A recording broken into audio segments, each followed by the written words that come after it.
Hey guys, let me tell you something that might completely change the way you think about the early 20th century, specifically that brief, flickering candle of an era we call the Edwardian period. When most people think of Edwardian England, they usually picture the opening scenes of Mary Poppins or maybe the high society drama of Downton Abbey. They think of men in stiff wing collars and top hats, women in massive, precarious hats adorned with entire taxidermied birds, and a general sense of garden parties, afternoon tea, and the slow golden twilight of the British Empire before the Great War changed everything. It's a very curated, very sanitized version of history that feels like it's perpetually set in a sunny July afternoon. But what if I told you that the reality for the vast majority of people living between 1901 and 1910 wasn't a garden party at all? What if the most defining struggle of their lives wasn't social etiquette or imperial politics, but the simple, brutal, and incredibly tedious task of staying warm during a British winter? This is the boring story of Edwardian survival. Boring, because we aren't talking about heroic explorers reaching the South Pole or the sinking of the Titanic, though those things happened. We're talking about the science of coal soot, the specific dampness of a wool overcoat that never quite dries, and the mechanical logistics of moving millions of tons of black rock from deep underground into the tiny, inefficient fireplaces of millions of drafty terrace houses. It's a story of infrastructure, of thermodynamics, and of the sheer grinding physical labor required just to keep the ambient temperature of a bedroom above freezing. Once you start looking at the Edwardian era through the lens of thermal management, you realize that the elegance we see in old photographs was actually a desperate, highly choreographed dance against the cold. So let's set the stage. The Edwardian era is technically the reign of King Edward VII, but culturally, it's that bridge between the Victorian industrial boom and the modern world. In the early 1900s, Britain was the workshop of the world, but it was a workshop powered almost entirely by fire. There was no thermostat on the wall, there was no central heating, in the way we understand it today, except perhaps in the most cutting-edge hotels or the palatial estates of the ultra-wealthy. For the average person, the clerk in London, the mill worker in Manchester, the farmhand in Norfolk, winter was an adversary that you didn't defeat. You just tried to negotiate with it. The first thing you have to understand about an Edwardian winter is the atmosphere. We talk about London fog like it's this romantic, mysterious weather phenomenon, but the reality was much grittier. It wasn't just water vapor, it was super smog. Because every single house was burning coal, and every factory was burning coal, and every steam locomotive was burning coal. The air was thick with particulate matter. In the winter, when the air turned cold and stagnant, a literal blanket of soot and sulfur dioxide would settle over the cities. It turned the sky a sickly yellow or a deep, bruised purple. It coated everything. If you wiped a window ledge in the morning, it would be black again by noon. People would come home from a short walk and find their handkerchiefs turned gray after blowing their noses. This was the literal price of warmth. To stay warm, you had to pollute your own lungs. Now, let's talk about the house itself, because the Edwardian home was essentially a series of thermal leaks held together by brick and mortar. If you were lucky enough to live in a newly built Edwardian terrace house, you might have had cavity walls, which provided a tiny bit of insulation, but most people were still living in older Victorian stock. These houses were built to breathe, which is a polite way of saying they were incredibly drafty. Windows were single-pane glass, often poorly fitted. Doors had massive gaps at the bottom. The floors were often just floorboards over a crawl space with nothing but a thin rug between your toes and the freezing earth below. The heart of the home and the absolute dictator of daily life was the coal range in the kitchen and the fireplace in the parlor. In the modern world, we think of a fireplace as a cozy luxury, something you turn on for a vibe during the holidays. For an Edwardian, the fireplace was a life support system, but it was an incredibly inefficient one. Most of the heat, about 80 to 90% of it, went straight up the chimney. You were basically heating the sky. To get any benefit, you had to be sitting directly in front of the hearth. This created a strange domestic geography, where the living part of the room was a tiny semicircle within 3 feet of the fire.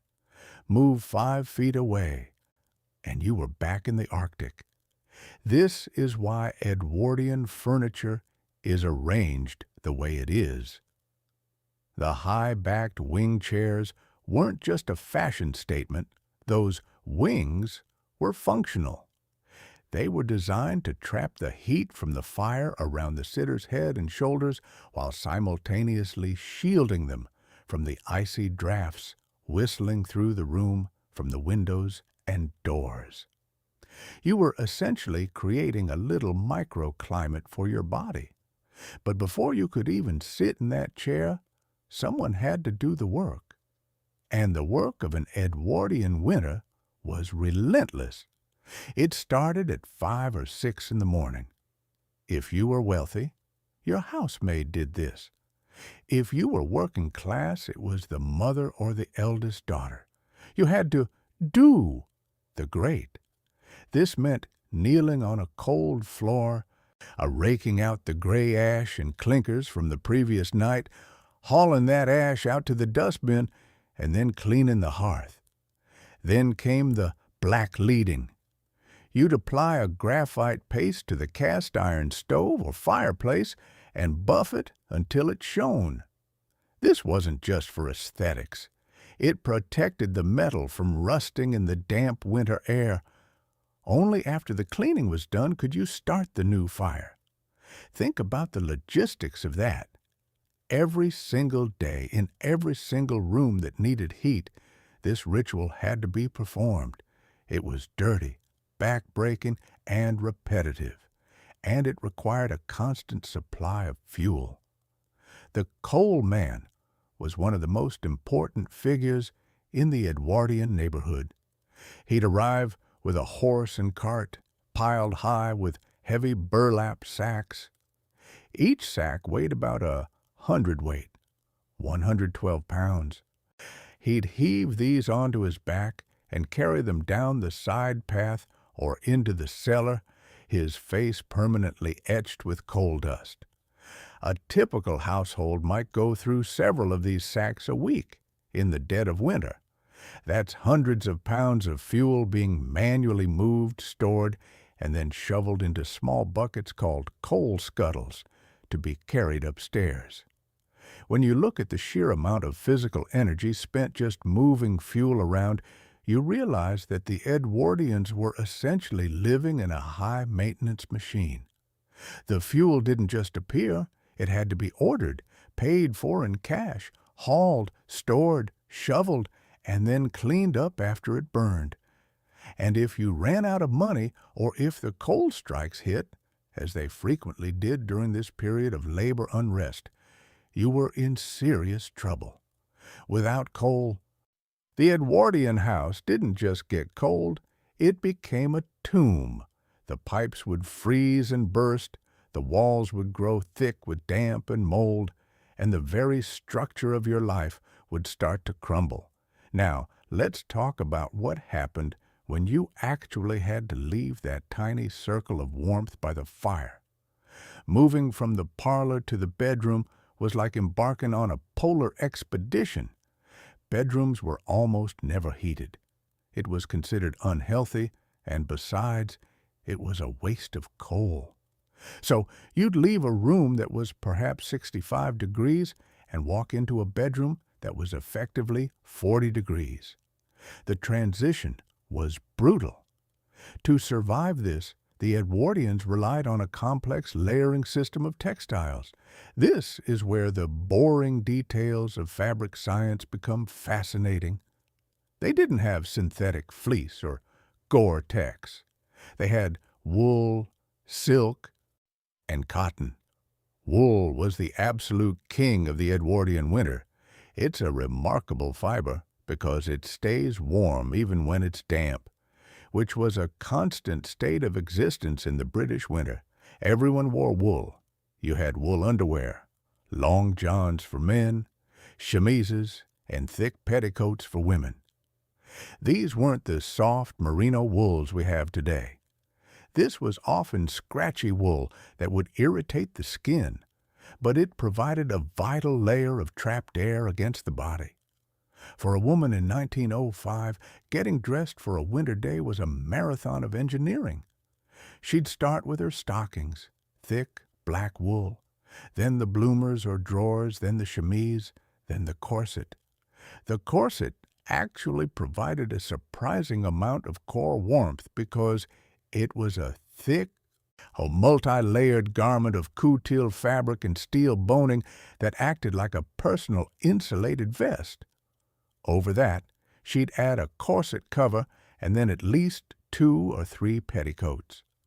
One of those petticoats was almost certainly flannelette, a cotton fabric brushed to feel like wool, which was notorious for being highly flammable but very warm. Finally, the dress itself, usually made of heavy wool serge or tweed. By the time she put on her coat, she was carrying perhaps 15 to 20 pounds of clothing. This weight was intentional. It was thermal mass. When you sat by the fire, all those layers of wool and cotton would soak up the heat. Then, when you moved into the cold parts of the house, that stored heat would slowly radiate back toward your body. You were essentially a human storage heater. But even with all those clothes, the bed itself was a terrifying prospect. Getting into a bed with linen sheets in a room where you can see your own breath is an ordeal. To combat this, the Edwardians used the hot water bottle, but not the rubber ones we know today. In the early 1900s, these were usually heavy stoneware crocks filled with boiling water. They were effective, but they were also dangerous. If the stopper leaked, you'd wake up in a puddle of scalding, then freezing water. If you kicked it in your sleep, it was like being hit by a brick. Another popular method was the bed warmer, a long-handled brass pan filled with hot coals from the fire. You'd slide this between the sheets to take the chill off before you climbed in. But you had to be careful. If you left it in one spot too long, you'd scorch the fabric or worse, start a fire. It was a constant trade-off between the risk of freezing and the risk of incineration. And then there was the damp. In the modern world, we have dehumidifiers and vapor barriers. In 1908, damp was just a member of the family. It lived in the walls, it lived in the carpets, and it especially lived in your clothes.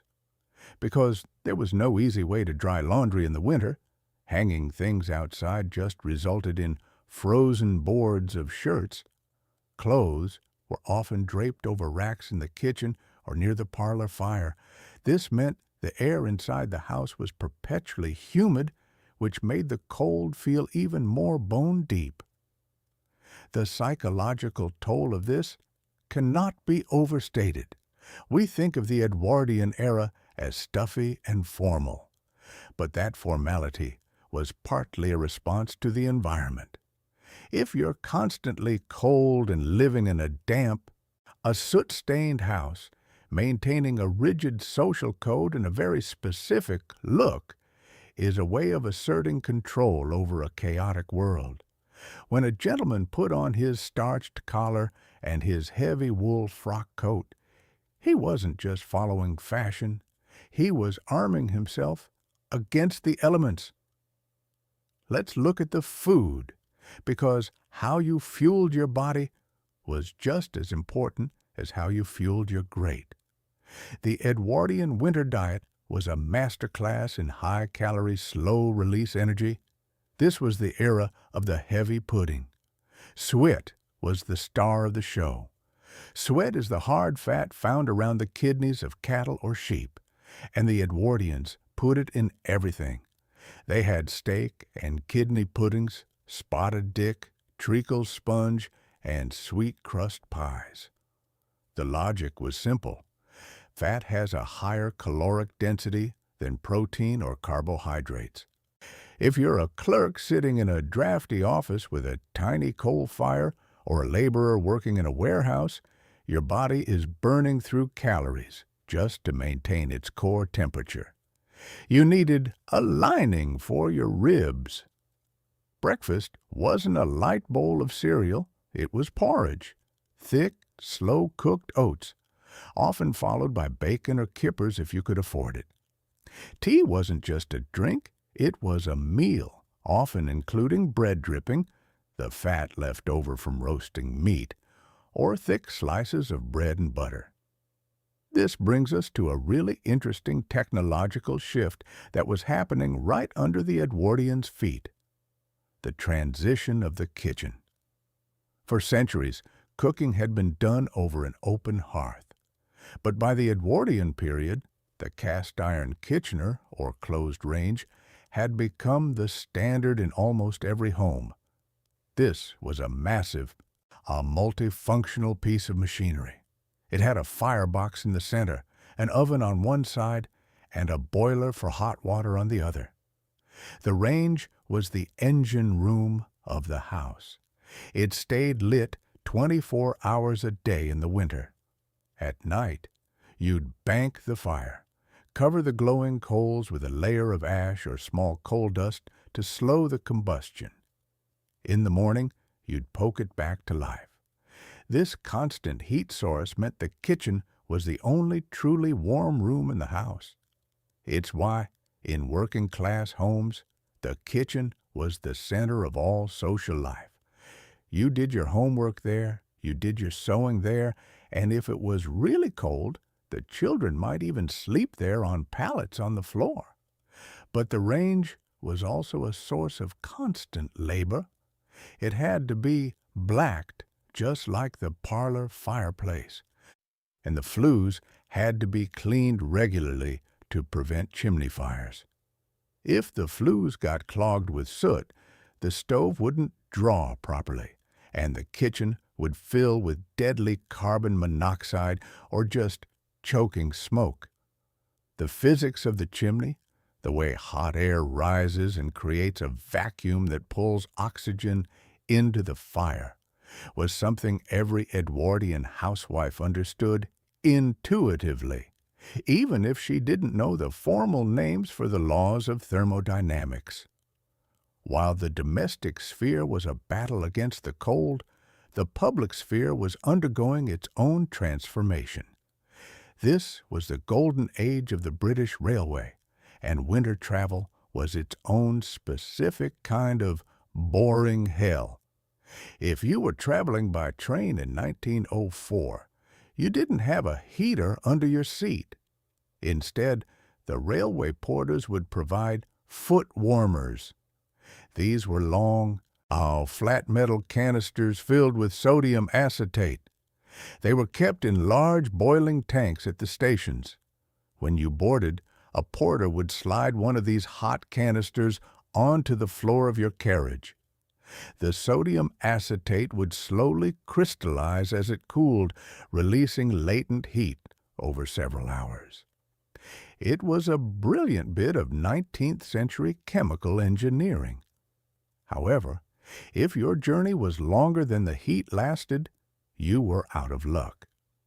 You'd spend the rest of the trip wrapped in a heavy railway rug, a thick wool blanket that every seasoned traveler carried. The image of the Edwardian traveler isn't complete without that rug draped over their knees. Even within the city, getting around was a challenge. The transition from horse-drawn carriages to motorized buses and taxis was in full swing, but both were freezing. Hansom cabs, the two-wheeled carriages Sherlock Holmes always uses, were essentially open-air vehicles for the driver, who sat high up at the back, exposed to the wind and sleet. To stay warm, these drivers would wrap their legs in multiple layers of heavy rugs and drink copious amounts of hot pearl, a mixture of heated beer and gin. It wasn't exactly a recipe for road safety, but it was the only way to survive a 12-hour shift in a London January. And then there were the street cleaners. This is a detail people often overlook. In a city powered by horses, winter weather turned the streets into a nightmare. Rain and snow would mix with horse manure and coal soot to create a thick, greasy sludge that was incredibly difficult to navigate. If you were a woman in a long skirt, walking across a street was a tactical operation, and you had to use one hand to lift your skirts clear of the muck while balancing an umbrella in the other.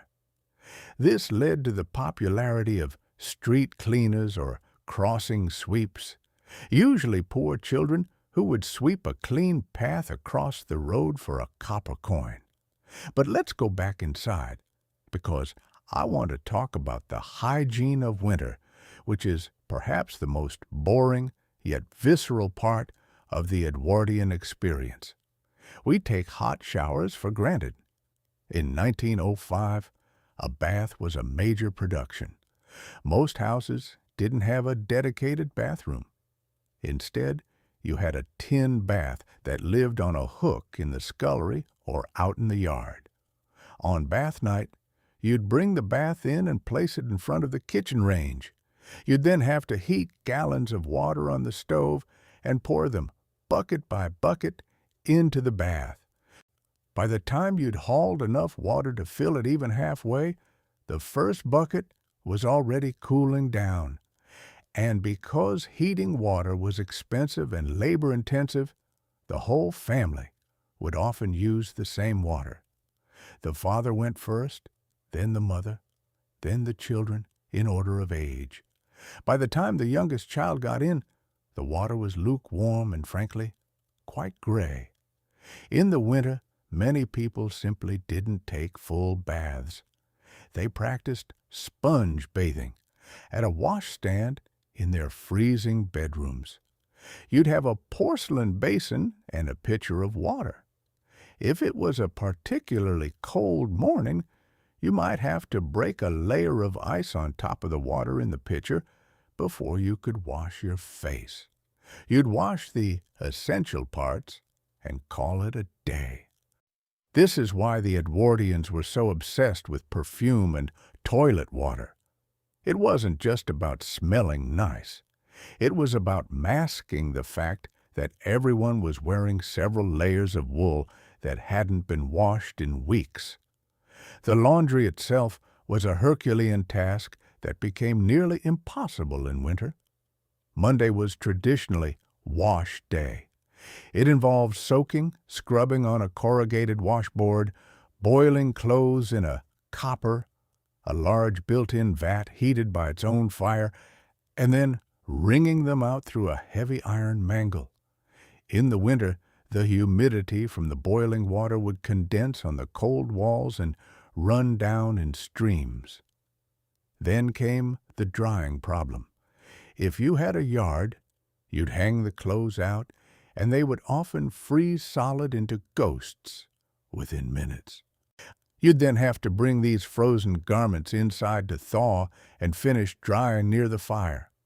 The house would be draped in damp linen and wool for days, creating a permanent fog inside the home. The sheer effort of existing in this environment created a very specific Edwardian mindset.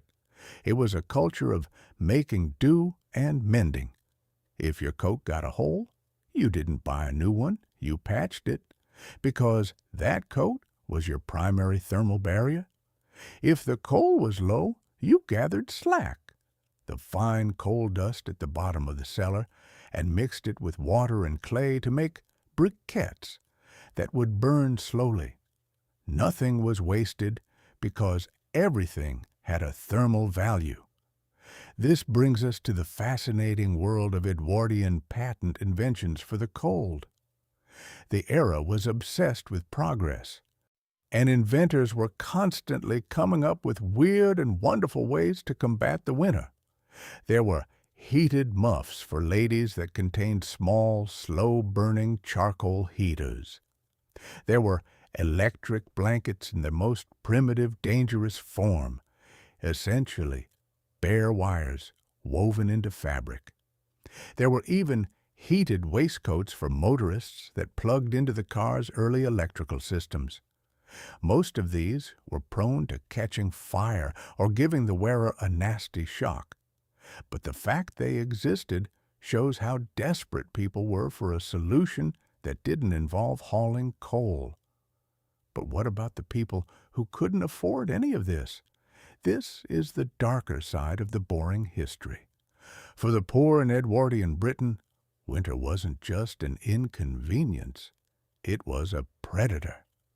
In the slums of East London or the tenements of Glasgow, families lived in single rooms with no fireplace at all, or a grate they couldn't afford to fill. They would huddle together in a single bed for warmth. They would insulate their walls with layers of old newspapers stuck on with flour paste. The newsprint actually worked quite well as insulation, and it's a recurring image in accounts of the time. Rooms literally papered with the news of the day. They would also use newspapers inside their clothes, stuffing sheets of the Daily Mail or the Illustrated London News into their waistcoats to provide an extra layer of wind-breaking protection. This is where the term gutter press takes on a literal meaning. People using the debris of the information age to keep their hearts beating. Even the way the cities were built was a response to the cold. The narrow streets and high buildings of the Victorian and Edwardian eras were designed to create windbreaks, but they also created canyons that trapped the smog. The use of red brick and terracotta wasn't just a stylistic choice. These materials were relatively cheap and provided better thermal mass than the thinner wooden structures found in parts of America. As the decade progressed, you started to see the very first hints of the modern world. Gas heating was starting to become a thing. At first, it was just gas fires, ceramic elements heated by a gas flame that sat in the existing coal grate. They were cleaner in the sense that they didn't produce ash, but they still required a chimney, and they often gave off a peculiar sweetish smell of unburnt gas. Electricity was also beginning to make its way into the homes of the wealthy, but it was used primarily for light. Using electricity for heat was incredibly expensive and seen as a reckless luxury. One of the most interesting, boring shifts was the change in the British diet toward the end of the Edwardian era. With the advent of better refrigeration and faster steamships, exotic foods were starting to arrive even in winter. But for most, the winter staple remained the root vegetable. Carrots, turnips, swedes, and potatoes, these were the storage crops.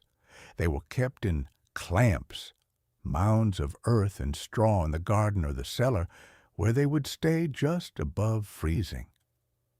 The Edwardian cook knew 50 different ways to prepare a potato or a turnip, not because they were particularly inspired by the vegetable, but because it was the only thing that hadn't rotted by February. This gave rise to the classic Sunday roast, where the meat was the centerpiece, but the bulk of the meal was made up of roasted root vegetables that had been sitting in a cellar for 3 months. The heaviness of the winter meal wasn't just about calories. It was about the limitations of the Edwardian supply chain. Let's look at the social side of the winter. Since the sun went down around 4 p.m. and the outside world was a freezing, smog-filled labyrinth, the Edwardians became masters of indoor entertainment. This was the peak of the parlor game, charades, the minister's cat, card games, and, most importantly, reading aloud. Because coal and light, whether gas or oil lamp, were expensive, the family would cluster around the single heat and light source in the parlor. One person would read a novel or the newspaper while the others sewed, knitted, or just listened. This created a very specific kind of collective patience. We think of the Edwardians as stiff, but they were actually incredibly comfortable with long periods of shared silence and slow, focused activity. They had to be. You couldn't just go into another room and watch a different screen. There was no other room that was warm enough to sit in. Your social world was literally defined by the reach of the fireplace. This also influenced the literature of the time. Think about the ghost stories of M.R. James or the atmospheric mysteries of Arthur Conan Doyle. They are perfectly calibrated for this environment. They are designed to be read in a room where the shadows are long, the corners are cold, and the only sound is the occasional clink of a coal falling through the grate. The cozy horror of the Edwardian era is a direct product of the Edwardian living room, but as we move deeper into the tech of the winter, we have to talk about the muff. It sounds like a minor fashion accessory, but in 1907, the muff was a critical piece of thermal gear. It was a cylinder of fur or heavy fabric, often hanging from a cord around the neck, where you could tuck both hands. Inside the muff, there was often a small pocket for a hand warmer, a metal box containing a slow-burning stick of charcoal or a small bottle of hot water.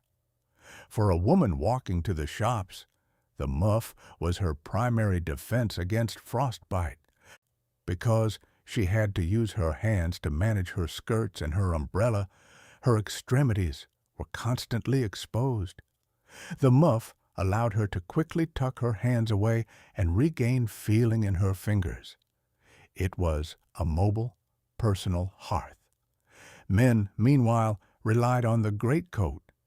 An Edwardian greatcoat was a beast of a garment. Made of heavy double-milled wool, it often reached down to the ankles and featured a cape over the shoulders for extra rain protection. It was essentially a wearable tent. A high-quality greatcoat could weigh 10 or 12 pounds on its own. It was designed to shed water and block the wind, but it was also a massive heat sink. Once you walked from your warm parlor into the street, the coat would slowly release the heat it had absorbed. I'd given you a 20-minute buffer before the British damp really started to penetrate. This buffer was the currency of Edwardian winter life. Everything was a calculation of how much heat you could carry with you, whether it was the heat in your coat, the heat in a stoneware bottle, or the heat in your own belly from a bowl of sweet pudding. You were always spending your thermal capital, and you were always looking for a way to reinvest. Even the way they slept was different. We use light duvets today. An Edwardian bed was a layered sandwich of heavy materials. You had the mattress, often stuffed with horsehair or straw. then a series of linen sheets, then several heavy wool blankets, and finally a quilt or eiderdown. The sheer weight of these layers was immense. You didn't so much lie on an Edwardian bed as you were pinned under it, but that weight was necessary to trap the body heat in an unheated room where the temperature might drop to near freezing overnight. And then there was the morning ritual again. The person who woke up first to light the fires was the true hero of the household. They would have to leave the warmth of the bed sandwich, step onto a freezing floorboard, and navigate a dark, icy house to get the range going. Only once the heart of the house was beating could everyone else emerge. This daily cycle, the expansion of the family toward the fire in the evening and the contraction back into the beds at night, is the pulse of the Edwardian winter. It's a rhythm that has been almost entirely lost in the age of central heating, where every room is a uniform 70 degrees. We've lost the geography of the home. For an Edwardian, the house was a map of temperatures, and you navigated it with the skill of a seasoned explorer. The boring part of this is how much of their time was consumed by these logistics. We often wonder how people had the time to write long letters or do intricate embroidery. The answer is that they were trapped by the cold. If you're stuck in the one warm chair by the one fire for 4 hours every evening, you're going to find something to do with your hands. The slow pace of Edwardian life wasn't always a choice. It was a physical necessity imposed by the limitations of coal and the inefficiency of the hearth. As we look toward the end of the era, the great winter of 1895 was still fresh in many people's minds. A winter so cold the Thames actually froze over in places. This lived memory kept the Edwardians vigilant. They knew that the veneer of civilization was thin, and it was mostly made of coal. One of the most interesting developments in the later Edwardian years was the rise of the department store, like Selfridge's or Harrods. These were some of the first buildings to have truly modern heating systems, large-scale steam radiators, and even early air handling units. For a middle-class Edwardian woman, a trip to a department store in January wasn't just about shopping. It was about thermal tourism. You could spend 2 or 3 hours in a building that was consistently, miraculously warm. It was a glimpse of the future, a world where the winter was something you watched through a window rather than something you wore on your skin. But for now, the reality remained the coal scuttle of the suet pudding and the wool stockings. It was a life of small victories, a fire that didn't smoke, a hot water bottle that didn't leak, a coat that finally dried out by the morning. These are the details that don't make it into the history books, but they are the details that defined what it actually felt like to be alive in 1905. The Edwardian winter was a test of character, a test of infrastructure, and a test of patience. It was a time when the boring tasks of daily life were actually the most important things you did. And as the sun set over a smog-choked London, and the coal man made his final rounds, and the families gathered around their flickering grates, they were all participants in a quiet, relentless struggle against the dark and the cold, a struggle that would continue relatively unchanged, until the world was turned upside down by the fires of a much larger and more terrible conflict. But even as the world began to change, the basic problems of the winter persisted. In the rural areas, far from the gas lines of the cities, the Edwardian winter was even more primitive. Here, Coal was more expensive because it had to be hauled from the railway stations by wagon. Many rural families still relied on peat or wood, which burned faster and gave off less heat. The country winter was one of isolation. When the snow fell and the mud froze, the deep rutted lanes became impassable. The village shop became the center of the world. Here, the boring history is one of storage. How many sacks of flour do you have? How many jars of preserved plums? How much salted pork? In the city, the winter was about labor and soot. In the country, it was about planning and endurance. And then there was the smell. We can't talk about the Edwardian winter without talking about the smell. It was a combination of sulfurous coal smoke, damp wool, roasted onions, and the faint underlying scent of horse manure from the streets. It was an indoor smell that everyone accepted as the scent of the season.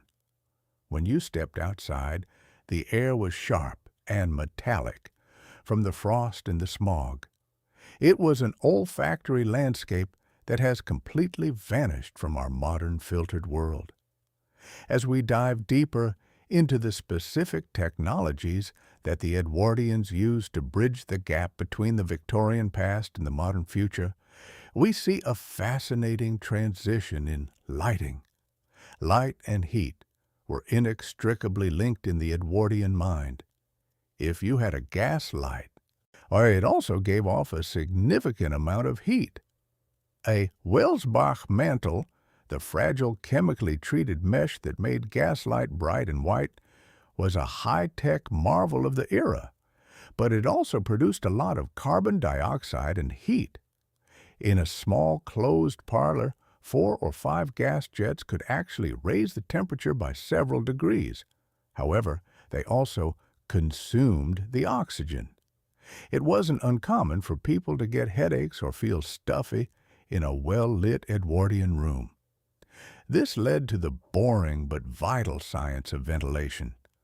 Architects began designing houses with air bricks and elaborate chimney venting systems to ensure that the people didn't suffocate while they stayed warm. It was a delicate balance. You wanted the heat, but you needed the air.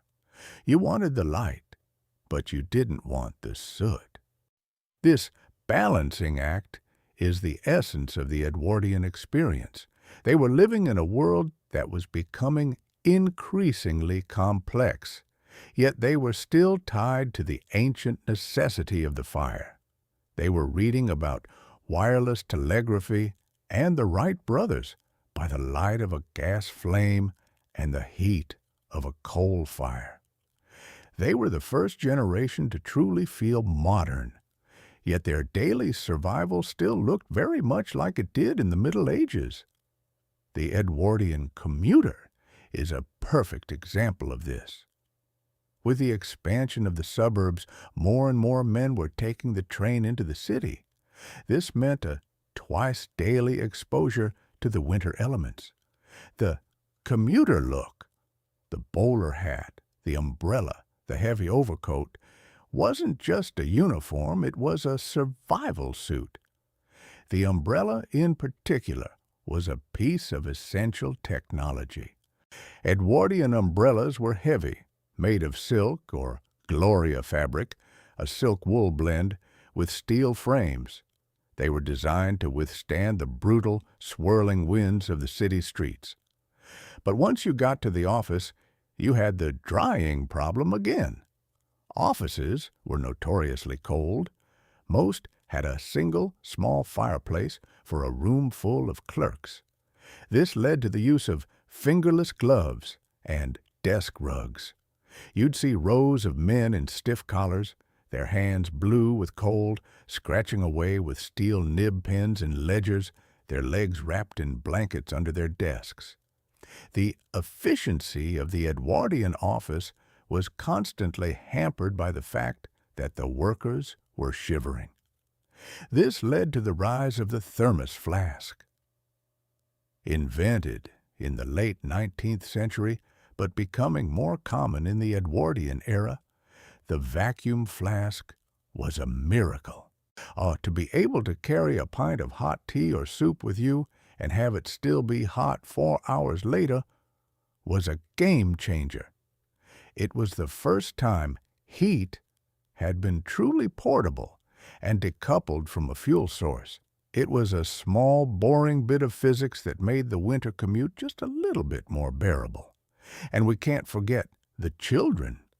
For Edwardian children, winter was a time of cod liver oil and flannel. The fear of the chest, respiratory illnesses like bronchitis and pneumonia, was ever present. Every morning, children would be dosed with a spoonful of thick, fishy oil to build up their strength.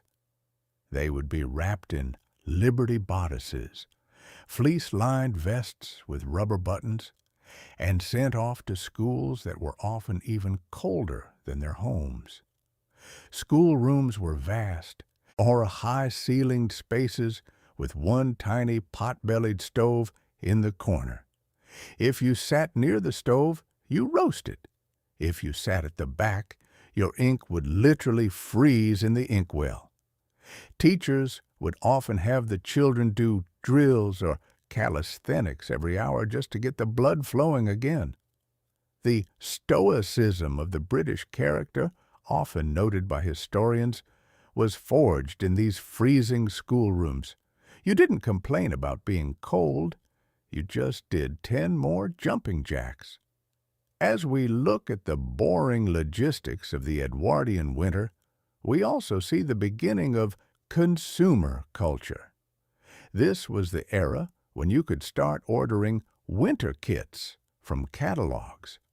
Companies like Sears in America or the Army and Navy stores in Britain would offer everything from chest protectors, pads of quilted silk to be worn under the shirt, to foot warmers for carriages. The chest protector is a particularly Edwardian object.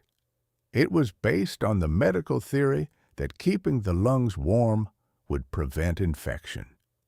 People would wear these quilted shields, sometimes scented with camphor or eucalyptus, as a kind of talisman against the winter. It was a fusion of early medicine, textile technology, and a deep-seated fear of the damp air. But the most important technology of the Edwardian winter wasn't an object. It was knowledge. It was the shared collective understanding of how to manage a house, or it was knowing exactly when to draw the curtains as soon as the sun hit the horizon to trap the day's heat. It was knowing how to lag pipes with old rags and straw to prevent them from bursting. It was knowing which way the wind was blowing and which doors to keep shut to prevent a cross-draft that would suck all the heat out of the parlor. This knowledge was passed down from mothers to daughters and from masters to servants. It was a domestic science that was lived rather than studied. And it was this science that kept the Edwardian world functioning.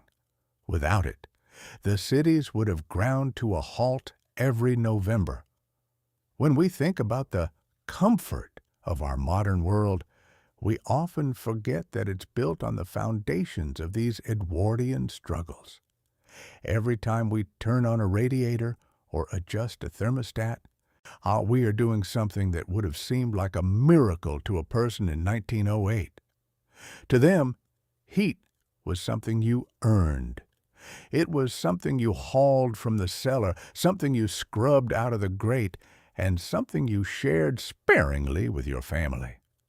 The boring history of the Edwardian winter is a reminder that civilization isn't just about big ideas and grand events. It's about the millions of tiny, repetitive actions that keep the cold at bay. It's about the coal man, the scullery maid, the clerk with the desk rug, and the mother blacking the range. It's a story of human endurance written in soot and wool. And it's a story that was about to change forever. Because As the Edwardian era drew to a close, new technologies were on the horizon. The internal combustion engine was about to replace the horse, which would change the smell and the sludge of the streets. Electricity was becoming more reliable and cheaper, and the social structures that provided the labor for the Edwardian home, the massive army of domestic servants, were about to be decimated by the First World War. But for a few more years, the Edwardian winter remained a world of its own, a world of deep shadows and bright hearths, a world where the pea-souper fog turned the city into a dreamscape, and the sound of the coal shovel was the heartbeat of the home. In the next part, we'll look at how these same Edwardians managed the water of winter, because if staying warm was the first priority, staying dry was a very close second. We'll dive into the world of Edwardian plumbing, the engineering of the raincoat, and the surprisingly complex history of the umbrella. We'll also look at how the winter affected the health of the nation, from the rise of the sanatorium to the bizarre Victorian-era medical treatments that the Edwardians were still clinging to. But for now, just imagine that you're sitting in one of those high-backed wing chairs. The fire is crackling in the grate. The wings of the chair are trapping the heat around your ears, and you can hear the wind whistling through the gaps in the window frame. The room is dim, lit only by the orange glow of the coals, and a single gas jet hissed in the corner. You've just finished a bowl of heavy sweet pudding, and you're wrapped in 3 layers of wool. Outside, the world is a freezing yellow fog, but here, in this tiny 3-foot circle of warmth, you are safe. For tonight, at least, the winter has been negotiated with. The coal scuttle is full, the bed warmer is heating by the fire, and the morning ritual is still many hours away. This is the quiet, boring, and remarkably resilient heart of the Edwardian winter. It's a world that was slow, cold, and incredibly hard work, but it was a world that knew exactly what a fire was worth. When you start to look at the interconnectedness of these boring elements, you see how the winter dictated the very architecture of the city. The reason London has so many squares and parks wasn't just for aesthetics. It was about air. In a city where every chimney was belching smoke, these open spaces were the lungs that allowed the smog to dissipate, even if only slightly. The boring layout of the city was a direct response to the boring problem of coal smoke. And the boring evolution of the Edwardian garment industry, the move toward ready-to-wear clothing, was driven by the need for affordable, heavy winter gear for the growing middle class. The department store became the cathedral of the overcoat, a place where you could buy a piece of protection against the environment. This is the beauty of boring history. It's not about the exceptions.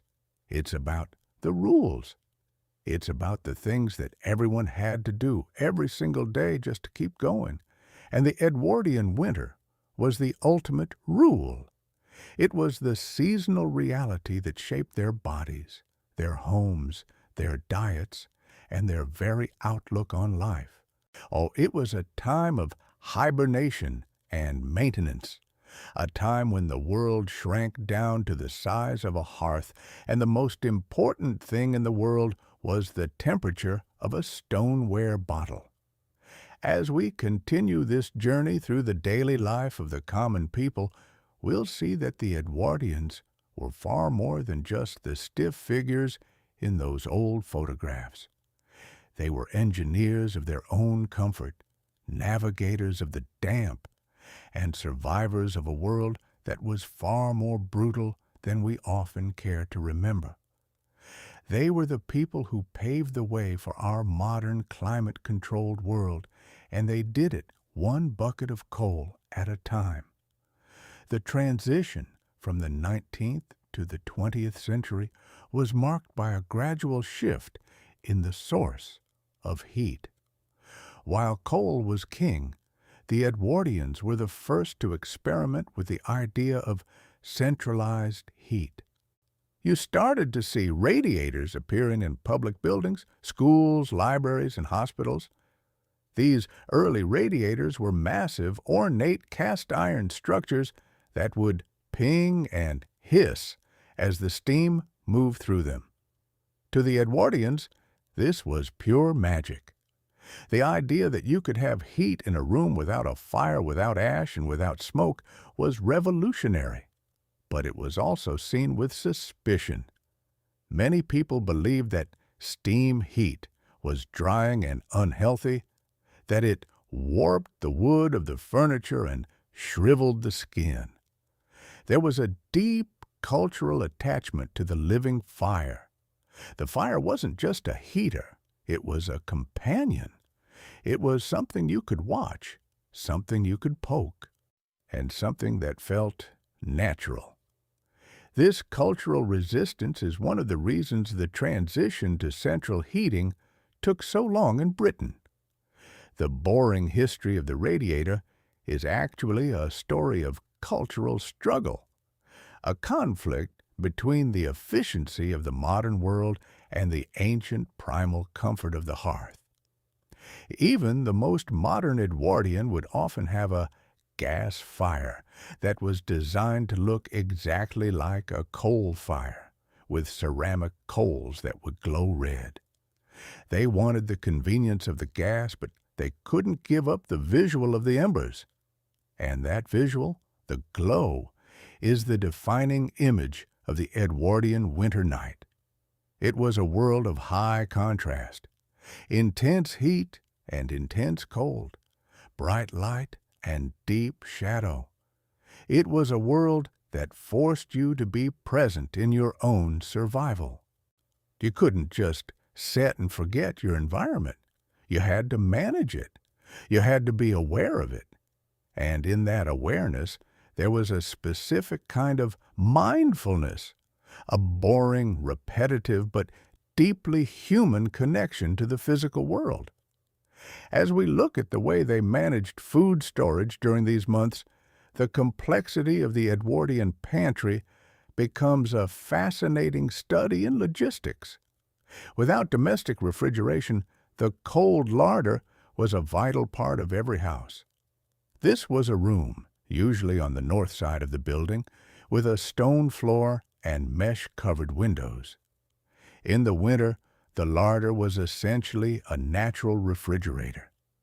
This is where the heavy foods lived, the sides of bacon, the crocks of lard, the baskets of eggs, and the jars of pickles and preserves. The Edwardian housewife was a manager of decay. She had to know exactly how long a piece of beef would last in 40-degree weather versus 50-degree weather.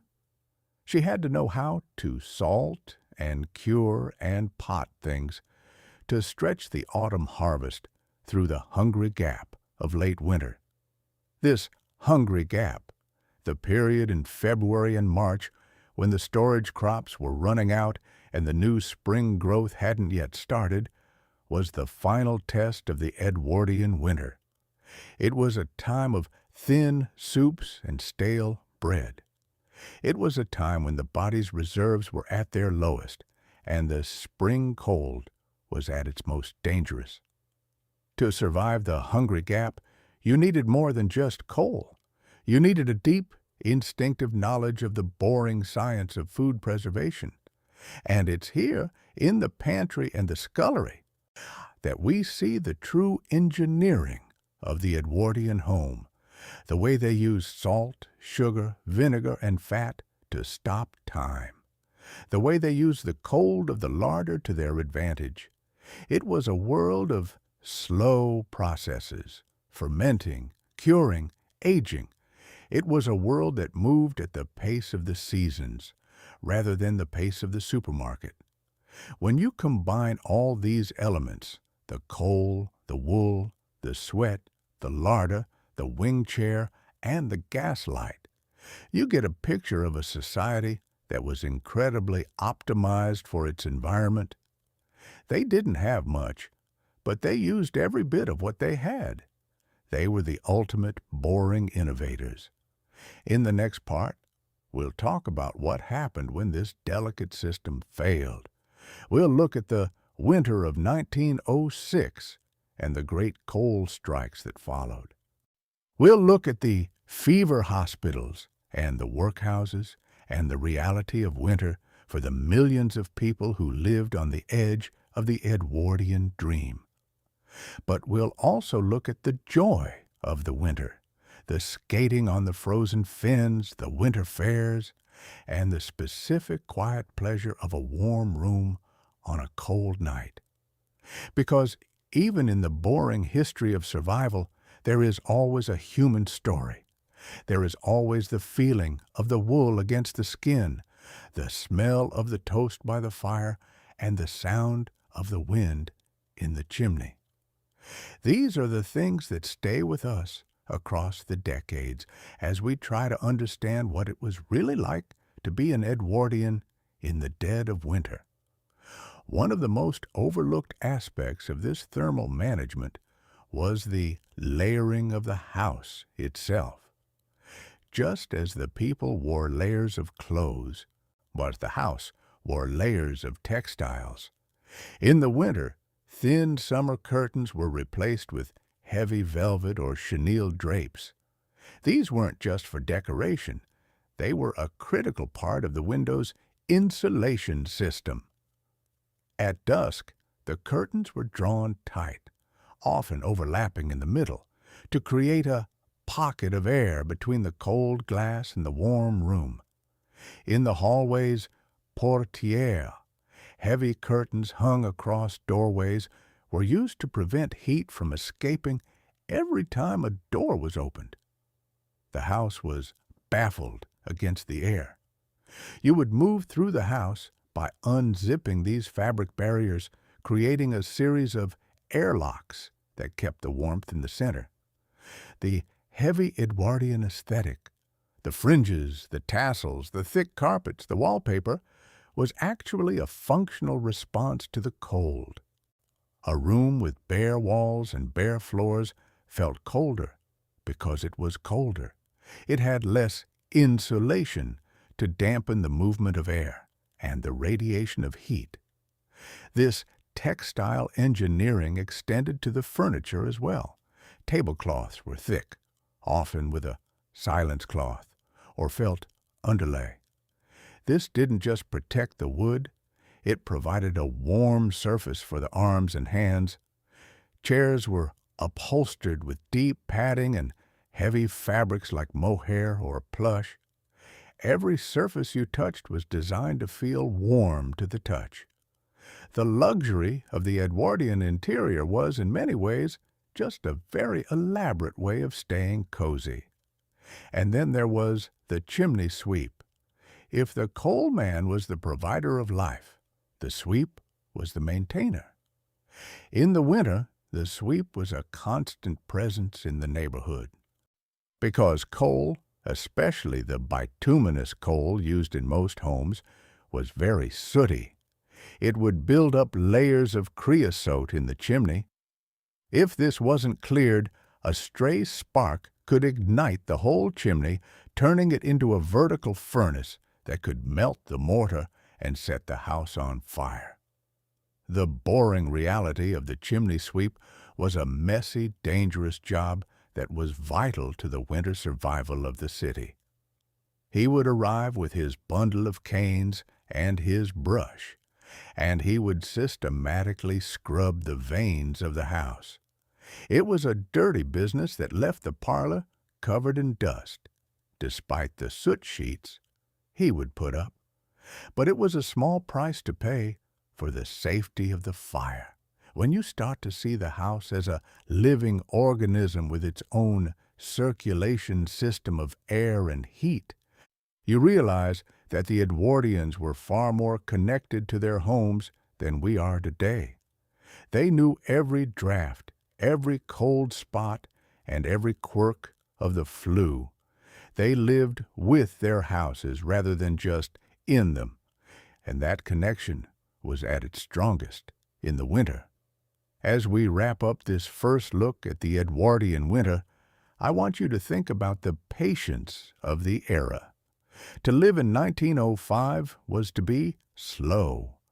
Slow to get dressed, slow to heat a room, slow to cook a meal, and slow to move through the city. The winter exacerbated this slowness. It forced a rhythm of life that was dictated by the physical world. It was a boring rhythm, perhaps, but it was one that was deeply in tune with the environment. In the next section, we're going to dive into the water of it all.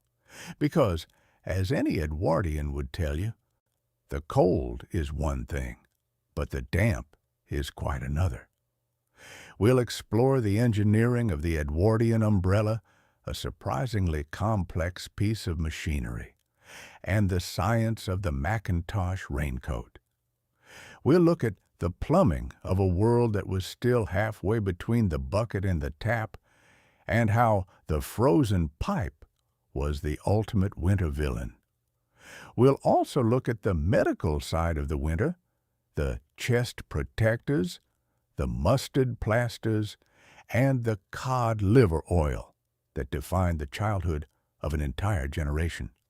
It's a story of how the Edwardians tried to arm their bodies against the elements. And it's a story that is as much about belief as it is about science. So, stay tuned as we continue this long-form journey into the boring, fascinating, and incredibly resilient world of the Edwardian era. We're only just beginning to scratch the surface of how these people survived the brutal winters of the early 20th century. Would you like me to continue with the next part on the damp and the water systems? So, let's talk about the damp. If you were an Edwardian living through a London or Manchester winter, the cold was a rival, but the damp was a persistent, leeching roommate that refused to leave. It wasn't just that it rained a lot, though, let's be honest, it was Britain, so it rained a staggering amount. It was that the entire infrastructure of the early 1900s was essentially a giant sponge. We think of indoors today as a sealed, climate-controlled environment where the humidity is a setting on a thermostat. For the Edwardians, the line between inside and outside was incredibly porous. If it was misty in the street, it was clammy in the parlor. If the Thames was rising, the walls of your basement kitchen were weeping. This constant, pervasive moisture created a specific set of challenges for daily life that we've almost entirely forgotten, starting with the simple act of trying to stay dry while moving from point A to point B. Enter the Macintosh. Now, when we say Macintosh today, we usually just mean any generic raincoat. But in the Edwardian era, the Mac was a very specific, slightly smelly, and highly engineered piece of technology. It was named after Charles Macintosh, who had patented the method of sandwiching a layer of liquid rubber, naphtha-dissolved caoutchouc, between two layers of fabric back in the early 19th century. By the Edwardian period, the technology had matured, but it hadn't necessarily become comfortable. Imagine wearing a heavy, stiff coat that smelled faintly of a tire fire and didn't breathe at all. Because it was waterproof, it was also sweat-proof, meaning that if you walked too briskly to catch your omnibus, you would end up just as wet from the inside as you would have been from the rain outside. It was a literal steam bath in coat form. Yet, for the middle-class clerk or the professional woman heading to the shops, it was the only thing standing between them and a week-long bout of the chills. But the coat was only half the battle. The real engineering marvel of the Edwardian rainy day was the umbrella. We treat umbrellas as disposable items today, things you buy for $5 at a drugstore when a sudden downpour hits and then leave on a train 3 days later. To an Edwardian, a good umbrella was an investment. It was a mechanical device that required maintenance. If you look at the catalogs from Sears or Harrods at the time, the descriptions of umbrellas are surprisingly technical. They talked about the Fox frame, which was a specific type of steel ribbing invented by Samuel Fox in the 1850s. Before Fox, umbrella ribs were often made of whalebone or solid rattan, which were heavy and had a tendency to snap or warp in high winds. The Fox frame used U-shaped channeled steel, which was incredibly light and strong. This was the high-tech carbon fiber of its day. When an Edwardian gentleman stepped out into a January sleet storm, he wasn't just holding a stick with some cloth on it. He was wielding a piece of precision machinery. The silk, or Gloria fabric, a mix of silk and wool, had to be tightly tensioned over those steel ribs. And because these were expensive items, there was a whole secondary economy based around them. You didn't throw a broken umbrella away. You took it to an umbrella mender. There were literally shops and itinerant tradesmen whose entire job was translating umbrellas, replacing the fabric while keeping the frame, or straightening bent ribs. It was a culture of repair that stood in stark contrast to our modern throwaway habits. And when you got home, the ritual of the umbrella was just as important. You never, ever dried an umbrella open. That's a modern misconception. Doing so would stretch the fabric and eventually cause it to sag. Instead, you stood it, handled down in a dedicated ceramic or brass umbrella stand in the hallway, letting the water drip into a little tray at the bottom. It was a slow, or methodical process of managing the moisture you'd brought in from the street. Speaking of moisture, let's get into the plumbing of the winter, which was a source of constant anxiety for the Edwardian homeowner. This was an era where indoor plumbing was becoming standard in new builds, but the integration was, let's call it, experimental. Most pipes were made of lead or uninsulated iron, and they were often run along the outside of the house or through unheated crawl spaces because it was easier to install them that way in older buildings. When the temperature dropped below freezing for a week straight, which happened regularly in the Little Ice Age tail-end winters of that era, those pipes became ticking time bombs. The frozen pipe was the ultimate winter villain. If your pipes froze, you didn't just lose water. You risked a catastrophic burst that could ruin your wallpaper, warp your floorboards, and destroy your carpets. The science of preventing frozen pipes back then was a mix of common sense and desperate superstition. Some people would wrap their pipes in old flannel rags or straw, a process known as lagging. Others would leave a single tap dripping all night, believing the movement of the water would prevent it from turning to ice. If the pipes did freeze, the solution was terrifyingly dangerous by modern standards. You would see handymen, or the father of the house, climbing up on a ladder with a literal blowtorch or a red-hot poker from the fireplace, trying to thaw the lid piping manually. You can imagine how often this led to house fires. It was a high-stakes game of chicken with the elements, and if the pipes didn't burst, you still had to deal with the backbone of the Edwardian water system, the cistern. Most houses had a large open water tank in the attic. In the winter, this tank was a giant block of ice waiting to happen. If the cistern froze, the entire gravity-fed system failed. No water for the copper, the large pot used for laundry, no water for the scullery sink, and no water for the newly fashionable flushing toilet. For the poorer families who still relied on a shared outdoor tap or a pump in a communal court, winter was even more brutal. They had to carry buckets of water across icy cobblestones, often having to pour boiling water over the pump head just to get it to move. Water wasn't a utility you took for granted. It was a resource you negotiated with the weather. This constant struggle with the cold and the wet had a massive impact on the medical culture of the time. The Edwardians were obsessed with the chest.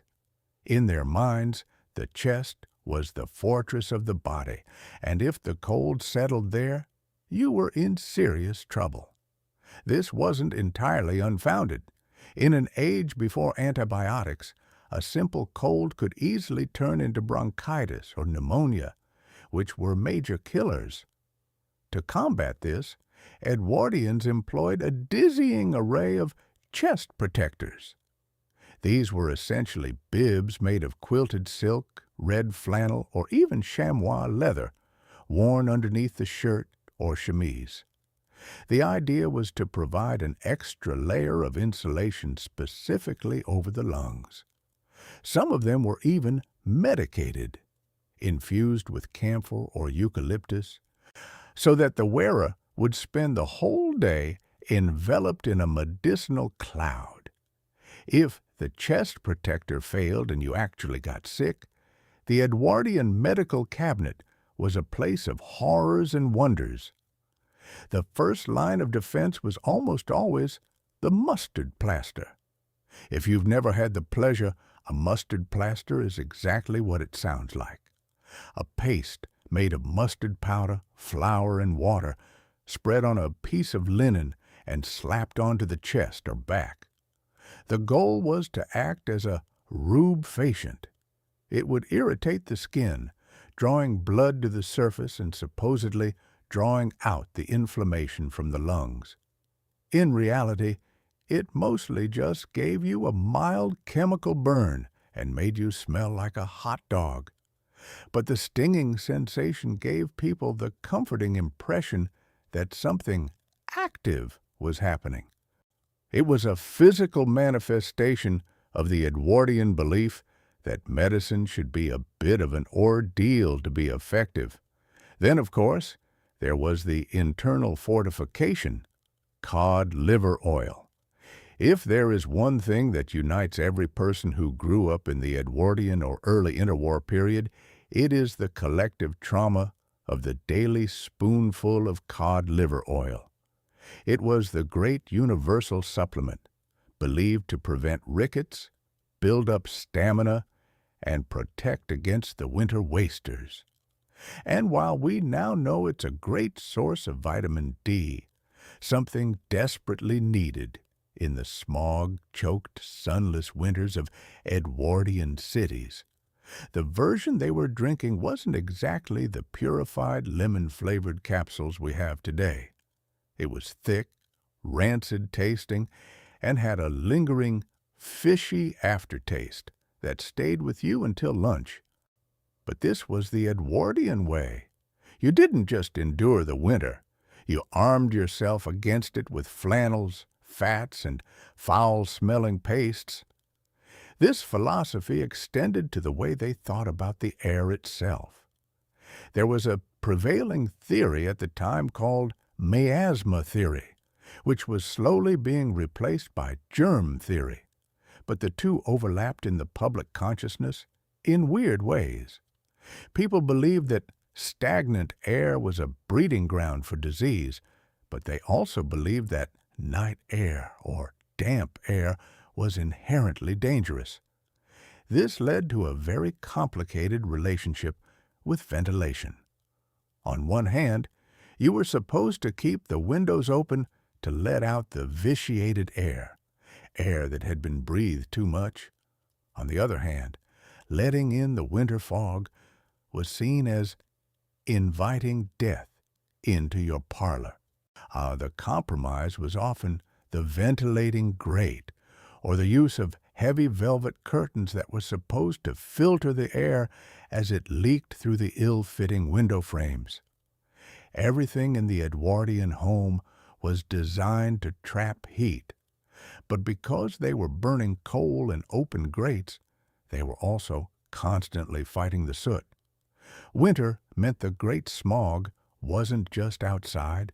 It was a fine black dust that settled on every surface of your home.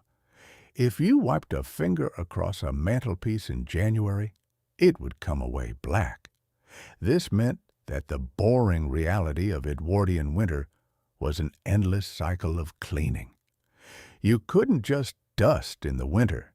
You had to combat the coal smoke.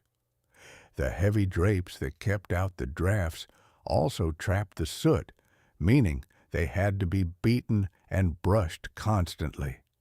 The labor required just to maintain a baseline of cleanliness and warmth was staggering, and most of it fell on the shoulders of the women and domestic servants of the era. But let's look closer at the mechanics of the laundry during these months, because this is where the boring history gets really fascinating. Doing laundry in the winter was a nightmare of epic proportions. Today, we put clothes in a box, press a button, and an hour later, they are clean and dry. In 1905, laundry was a multi-day industrial operation. First, you had to heat the water. This involved hauling buckets from the tap to the copper in the scullery, a large built-in lead or iron cauldron with its own small coal fire underneath. Once the water was boiling, you used a dolly or a passer, a wooden or metal pole with a bell-shaped end, to manually agitate the heavy waterlogged clothes. Imagine doing this with Edwardian woolens, heavy coats, thick flannel petticoats, and multiple layers of linen. When wet, these garments weighed a ton. After the washing came the wringing, usually done with a hand-cranked mangle. The mangle was a heavy piece of machinery with two large wooden rollers. You fed the wet clothes through the rollers to squeeze out the water. In the winter, your fingers would be numb from the cold, making it incredibly easy to get them caught in the rollers, a common and painful household injury. But the real challenge was the drying. In the summer, you'd hang the wash outside. In the winter, you couldn't do that. Well, you could, but the clothes would often just freeze solid into garment ghosts that would then snap if you tried to bring them in. So, the laundry moved inside. Every Edwardian kitchen in the winter was a forest of damp cloth. They used clothes errors or maidens, wooden folding racks, and the ceiling error, which was a rack on a pulley system that could be raised into the warmer air near the ceiling. The result was that for at least 2 days a week, the heart of the home was a humid, steamy, claustrophobic tunnel of drying underwear and bed sheets. The humidity from the drying laundry would then condense on the cold walls, contributing back to that damp problem we started with. It was a closed loop of domestic struggle. And what about the people who didn't have a kitchen or a scullery? For the working poor in the tenements, winter survival looked very different. There, the boring details become a story of incredible ingenuity and desperate measures. If you couldn't afford a full ton of coal, which most couldn't, you bought it by the pennyworth or the peck in small bags. You didn't keep a fire going all day. You lit it only for cooking or for a few hours in the evening. This meant that for most of the day, the temperature inside a tenement room was barely higher than the temperature on the street.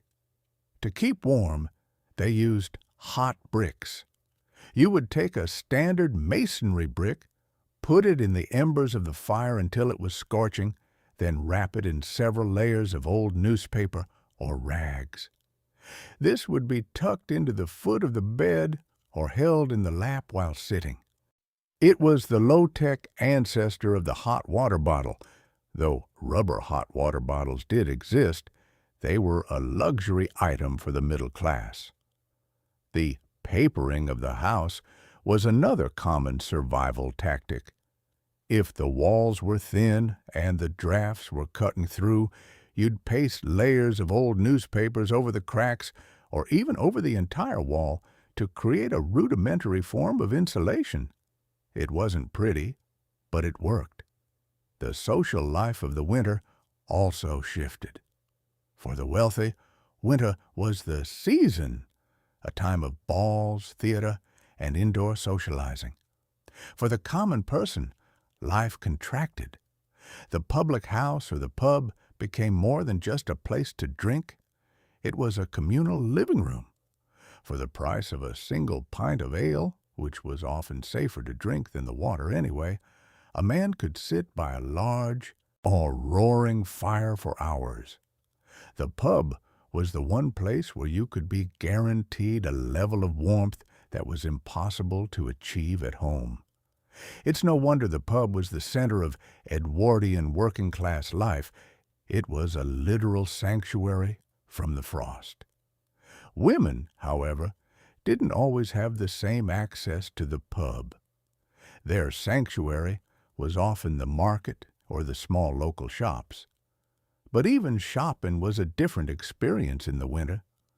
We're used to supermarkets where the temperature is always 68 degrees. An Edwardian butcher's shop or greengrocer's was essentially an open-air stall with a roof. The shopkeeper would spend all day standing on a duck board, a wooden slatted platform, to keep their feet off the freezing stone floor. They would wear fingerless gloves to handle the money and the goods, and they would have a small charcoal brazier tucked behind the counter to keep their hands from turning blue. The food itself changed too.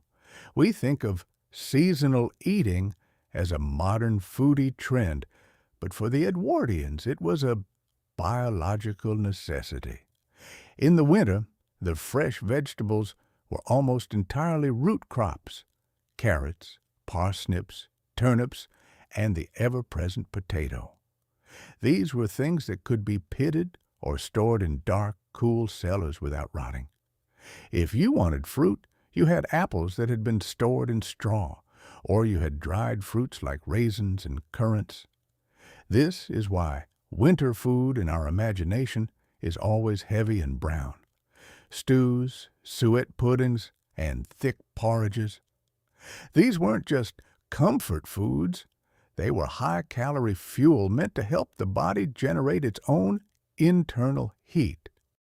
A suet dumpling wasn't a culinary choice, it was a thermal strategy.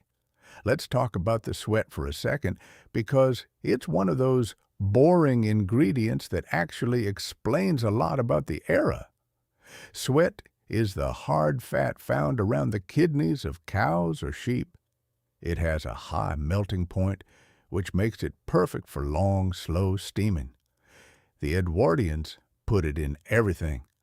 Suet puddings, spotted dick, treacle sponge, jam roly-poly were the staples of the winter diet. When you eat a heavy, fat-rich pudding, your body has to work harder to digest it, which actually raises your core temperature slightly. It's called thermogenesis. The Edwardians might not have known the scientific term, but they knew that a kid who had a belly full of sweat and porridge was less likely to complain about the cold on the walk to school than a kid who didn't. This brings us to the mechanics of the Edwardian school day in winter. For a child in 1908, The schoolroom was often a cavernous, drafty hall heated by a single, pot-bellied stove in the center.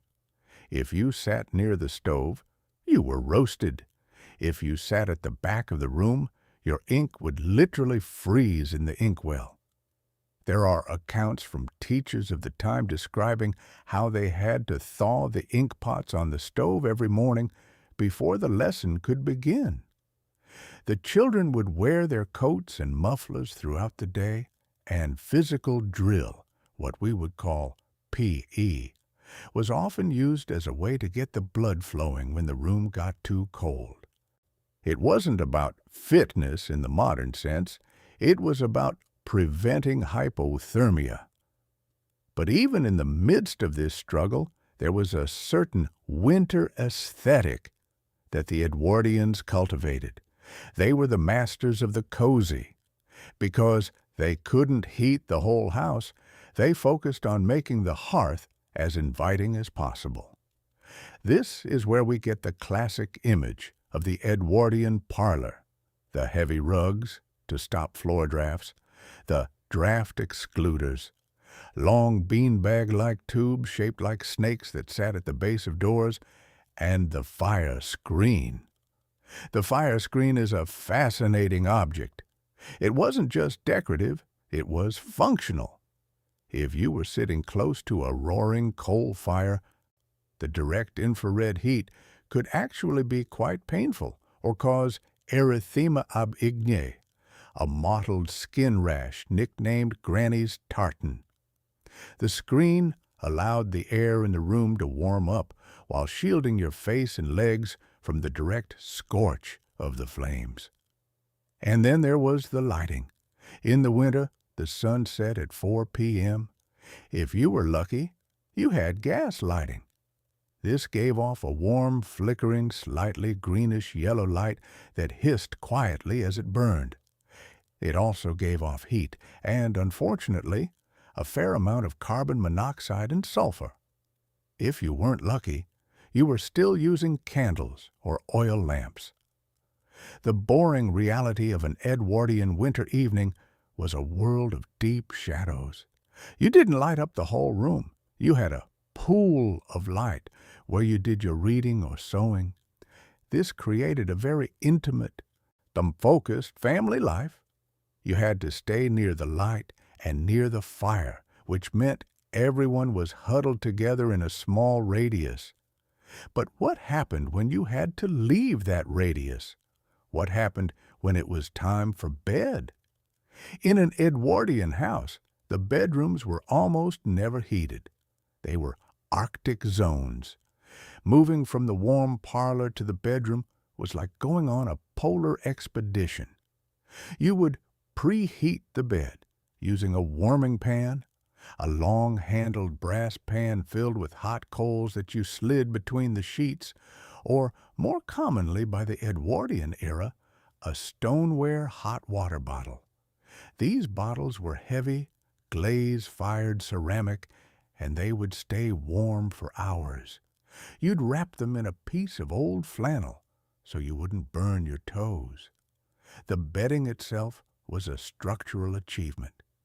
You'd have a horsehair mattress, which was firm and didn't hold heat particularly well, but on top of that, you'd have a feather bed, a massive soft topper filled with goose or duck feathers.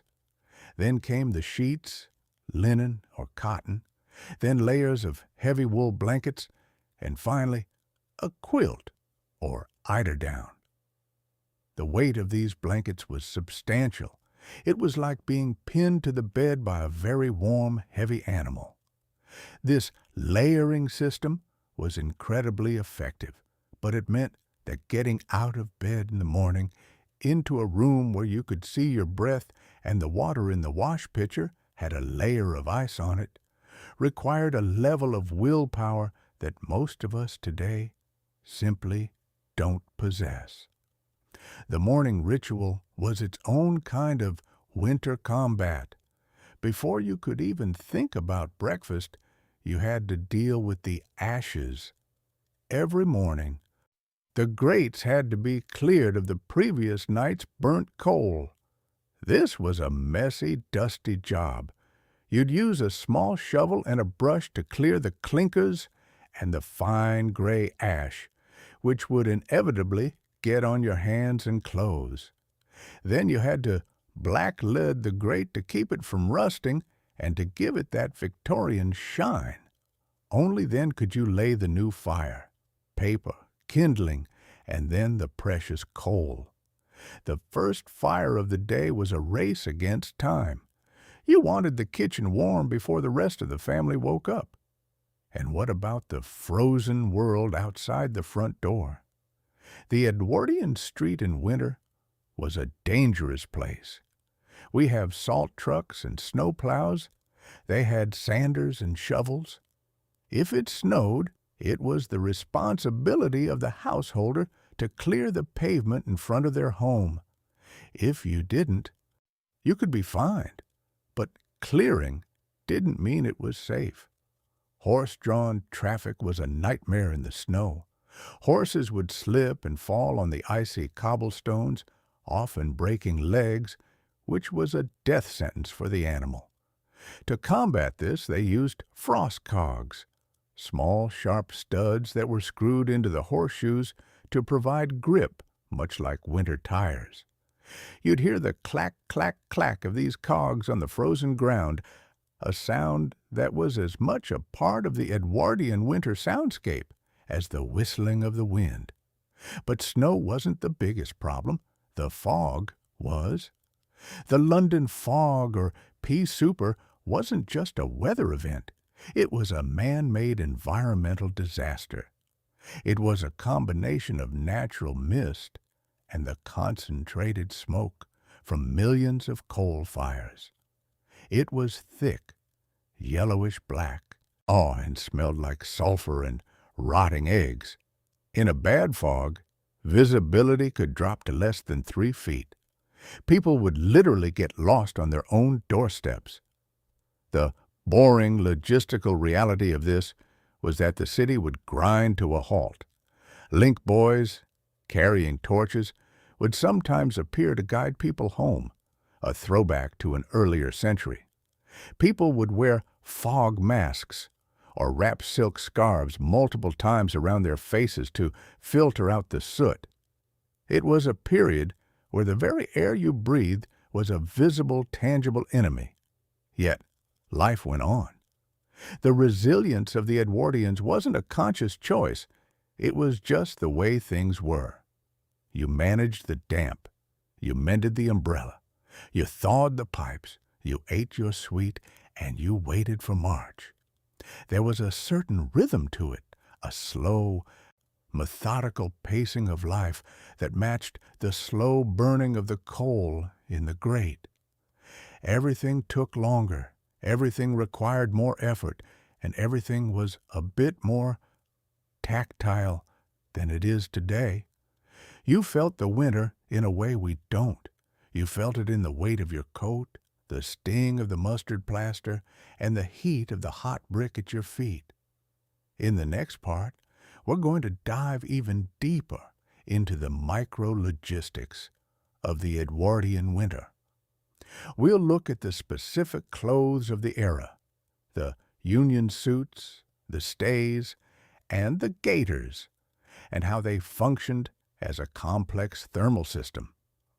We'll look at the winter chores that have disappeared from history, like black-leading the stove and riddling the fire.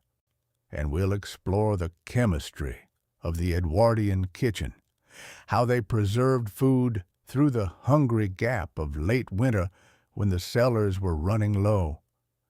We'll also take a look at the social side of the cold, how the skating rinks and winter fairs provided a rare moment of levity in a season that was otherwise a grind.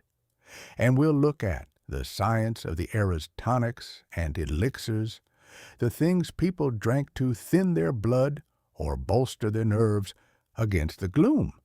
Because if the Edwardians were anything, they were a people who believed that for every problem the winter threw at them, There was a solution to be found in a bottle, a flannel, or a well-placed piece of engineering.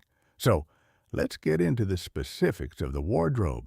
If you were an Edwardian woman, getting dressed for a winter day was a 40-minute engineering project.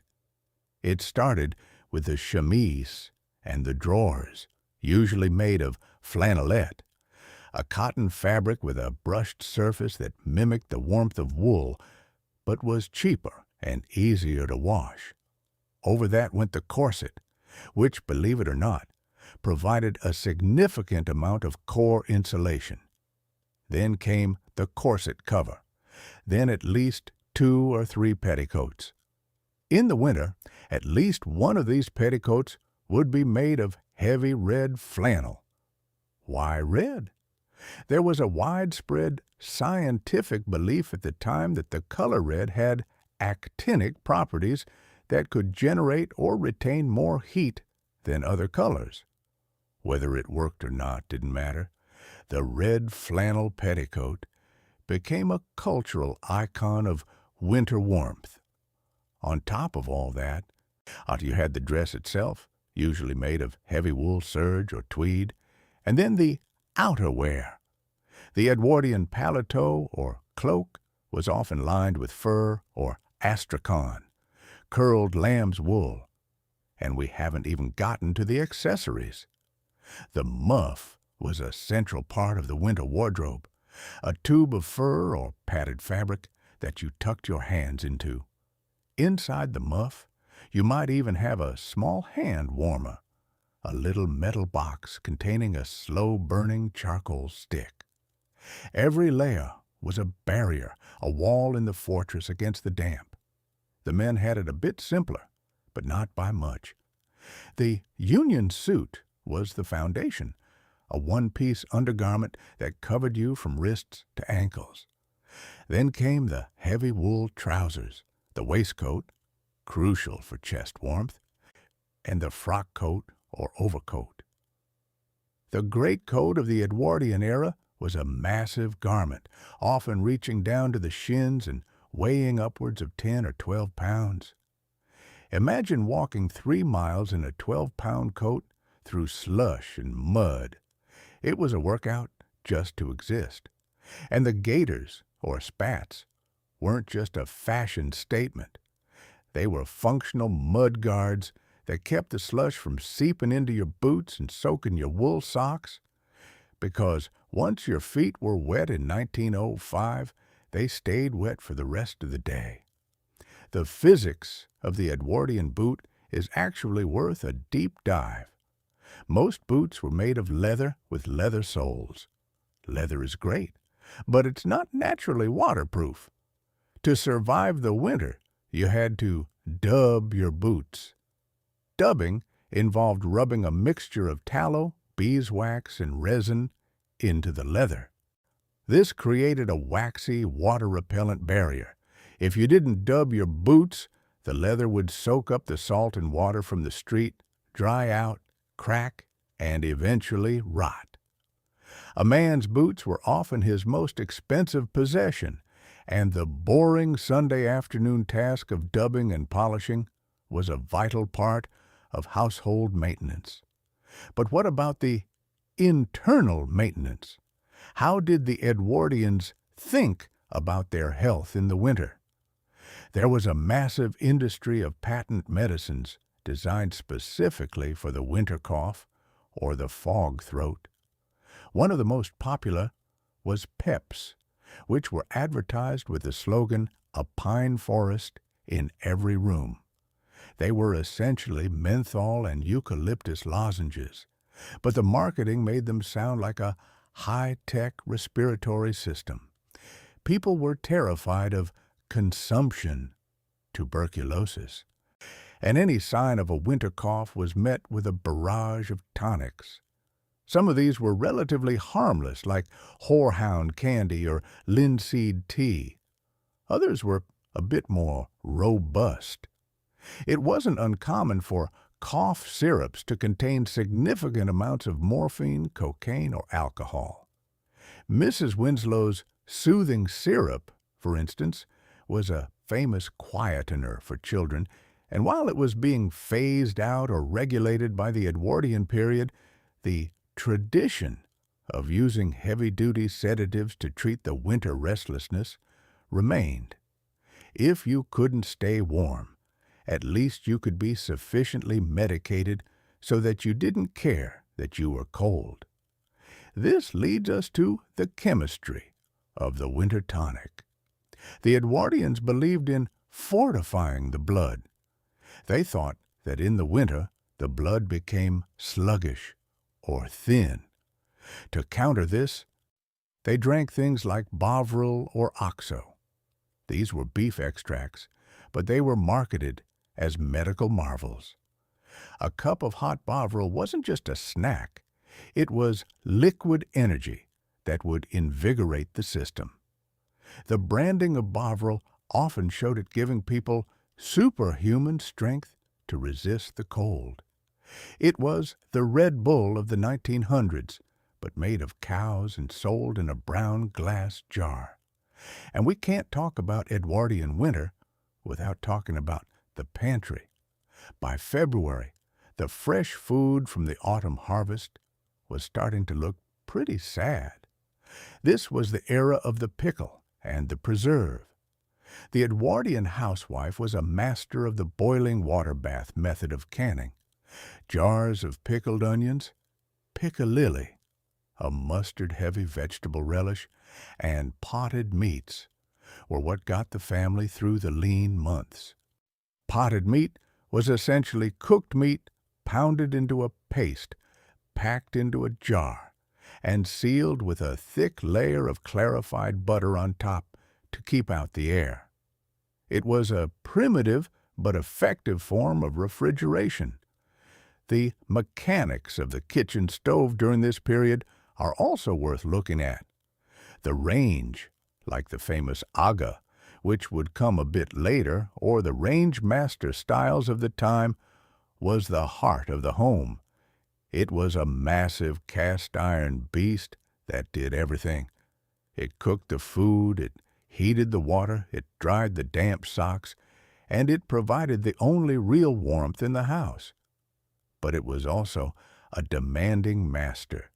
It had to be riddled, shaking the grate to let the ash fall through multiple times a day. If you didn't riddle it properly, the airflow would be blocked and the fire would go out. And clinkers, fused bits of impurities in the coal, could jam the mechanism, requiring a delicate and frustrating extraction with a pair of long tongs. Everything was a process. Everything required a technique. Even something as simple as making a bed in the winter had a protocol. You had to air the bed every morning, stripping it back to let the moisture from the night's sleep evaporate, but you had to do it quickly so the mattress didn't get the chill. Then you had to rebuild the layers in a specific order to trap the maximum amount of air, because air is the ultimate insulator. The Edwardians understood this intuitively. They knew that two thin blankets were warmer than one thick one because of the dead air trapped between them. This folk physics governed every aspect of their lives. They knew that if you put a sandbag along the bottom of the door, it wouldn't just stop the wind, it would stop the heavy cold air from pouring into the room like a liquid. They knew that if you hung a portière, a heavy curtain over a doorway, you could create a heat airlock that kept the warmth in the parlor when people were coming and going. These weren't just decorative choices, they were the low-tech solutions to the fundamental problem of living in a world where heat was expensive and fleeting. And let's not forget the light. We've mentioned gas and candles, but the boring history of the Edwardian winter is also the history of the wick. If you were using oil lamps, you had to trim the wick every single day. If the wick wasn't perfectly level, the lamp would smoke, coating your ceiling in a greasy black soot. You had to clean the glass chimneys with a mixture of vinegar and water to keep them clear. The amount of maintenance labor required just to see what you were eating for dinner was a significant part of the daily routine. It was a world where turning on the light was a 5-minute chore. As the winter dragged on into February and March, the hungry gap, the mental toll of the cold began to show. This is when the winter blues, though they didn't call it that, really set in. The Edwardian response was often the change of air, if you could afford it, or the tonic, if you couldn't. But for the average person, the solution was communal entertainment. This was the golden age of the magic lantern show. You go to a local church hall or a mechanics institute, and for a penny, you'd see a series of hand-painted glass slides projected onto a screen. Many of these slides were of tropical places, India, Africa, the South Pacific. Imagine sitting in a freezing, drafty hall in Leeds, smelling of damp wool and coal smoke, and staring at a glowing 20-foot-tall image of a palm tree or a sun-drenched beach. It was the Edwardian version of escapist media. It was a way to thaw the mind, even if the body was still cold. These shows were incredibly popular in the winter, providing a vital psychological break from the gray, soot-stained reality of the street. And then there were the winter sports. If the Thames froze over, which it didn't do as often as in the 18th century, but still happened, it was a cause for massive celebration. Frost fairs were a thing of the past, but skating was the Edwardian craze. What if the local pond or the park lake froze, everyone, from the aristocracy to the shop boys, would head out with their Acme skates, which clamped onto your regular boots. It was one of the few times when the rigid social boundaries of the era blurred a bit. The boring cold was transformed into a spectacle.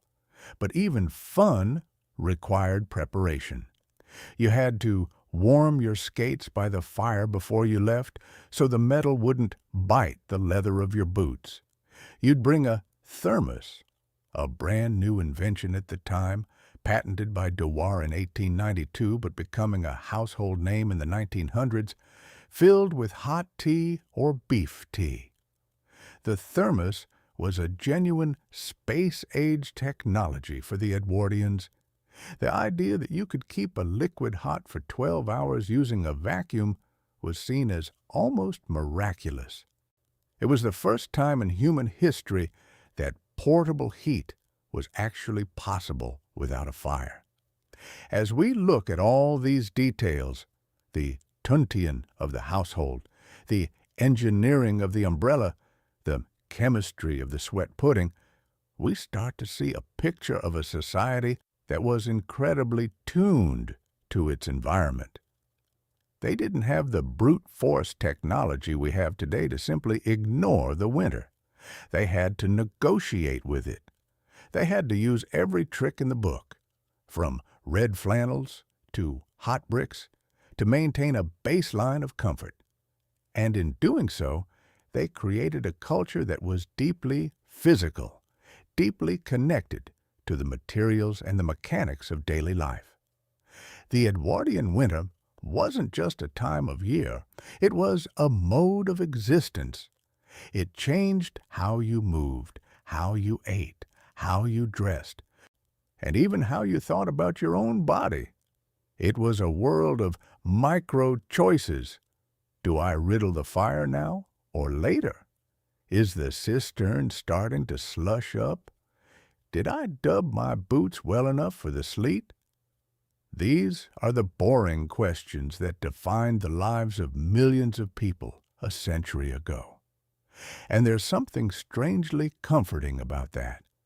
The idea that survival isn't always about heroic acts, but about the constant, quiet management of the small things. But we haven't even touched on the nocturnal side of the winter, the night watch of the Edwardian home, because the fire didn't just stay lit by itself. If you wanted the house to be even remotely warm when you woke up, someone, usually the master or the servant, had to bank the fire before bed. Banking a fire was a skill. You'd pile the coal in a specific way and then cover it with a layer of slack, fine coal dust, or even damp tea leaves. This would slow the combustion, allowing the fire to smolder all night without burning out.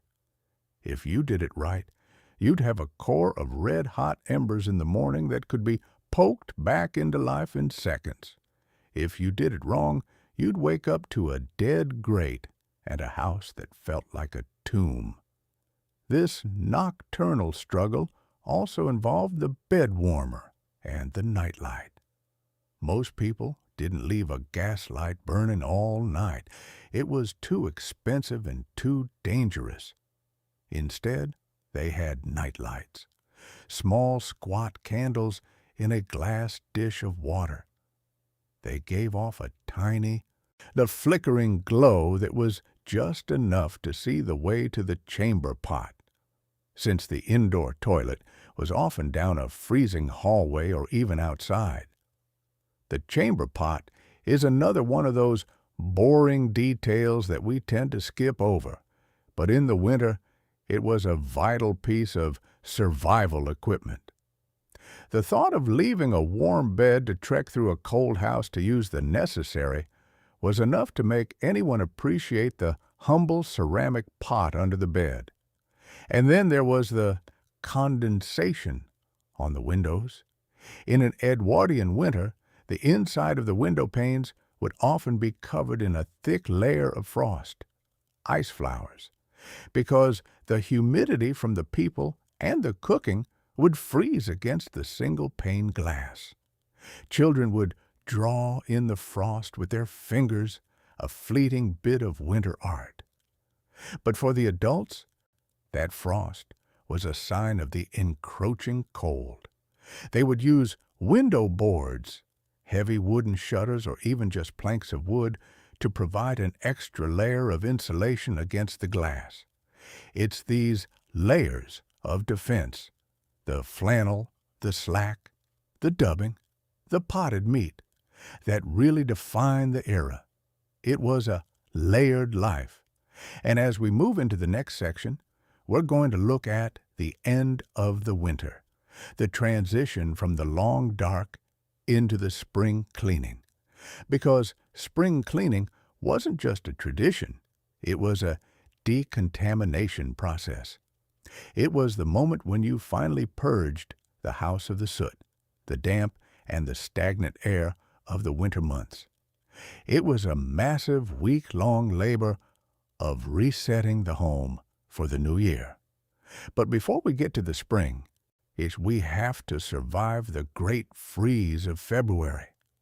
This was often the coldest month, the month where the coal supplies ran low and the winter fatigue was at its peak. We'll look at how the Edwardians managed the energy crisis of their day, what happened when the coal strikes hit, or when the coal man couldn't get his horse through the snow.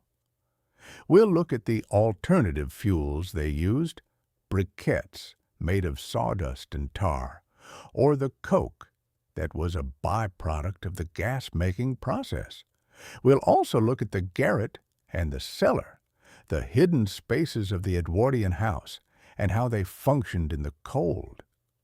The cellar wasn't just a place for coal, it was a thermal battery for the house. The garret was the opposite, a thermal leak that had to be managed. And we'll look at the architecture of the draft, how Edwardian builders tried and often failed to create houses that could breathe without being breezy. So let's talk about the coal man. In the Edwardian era, the coal man was as essential as the internet provider is today. He would arrive with a horse and cart, carrying massive hundredweight, 112-pound sacks of coal on his back. He would dump them through a coal hole in the pavement, which led directly into the cellar. The boring logistics of this are incredible. A typical Edwardian terrace house might go through 2 or 3 tons of coal in a single winter. That's a lot of physical labor, both for the man delivering it and for the woman or servant carrying it up from the cellar bucket by bucket. When the coal man couldn't make it because of a strike or a blizzard, the city went into a panic. There are records of people scavenging for anything that would burn: old furniture, crates, even the wooden blocks from the street paving. The energy security of the Edwardian home was fragile. It depended on a vast manual supply chain of miners, railway workers, horses, and carters. And when that chain broke, the winter transformed from a struggle into a crisis. But even in a crisis, the Edwardian decorum held. You might be freezing, you might be hungry, and you might be pasting newspapers to your walls, but you still dressed for dinner, even if dinner was just a bowl of peas pudding. You still polished your boots. You still trimmed your wick.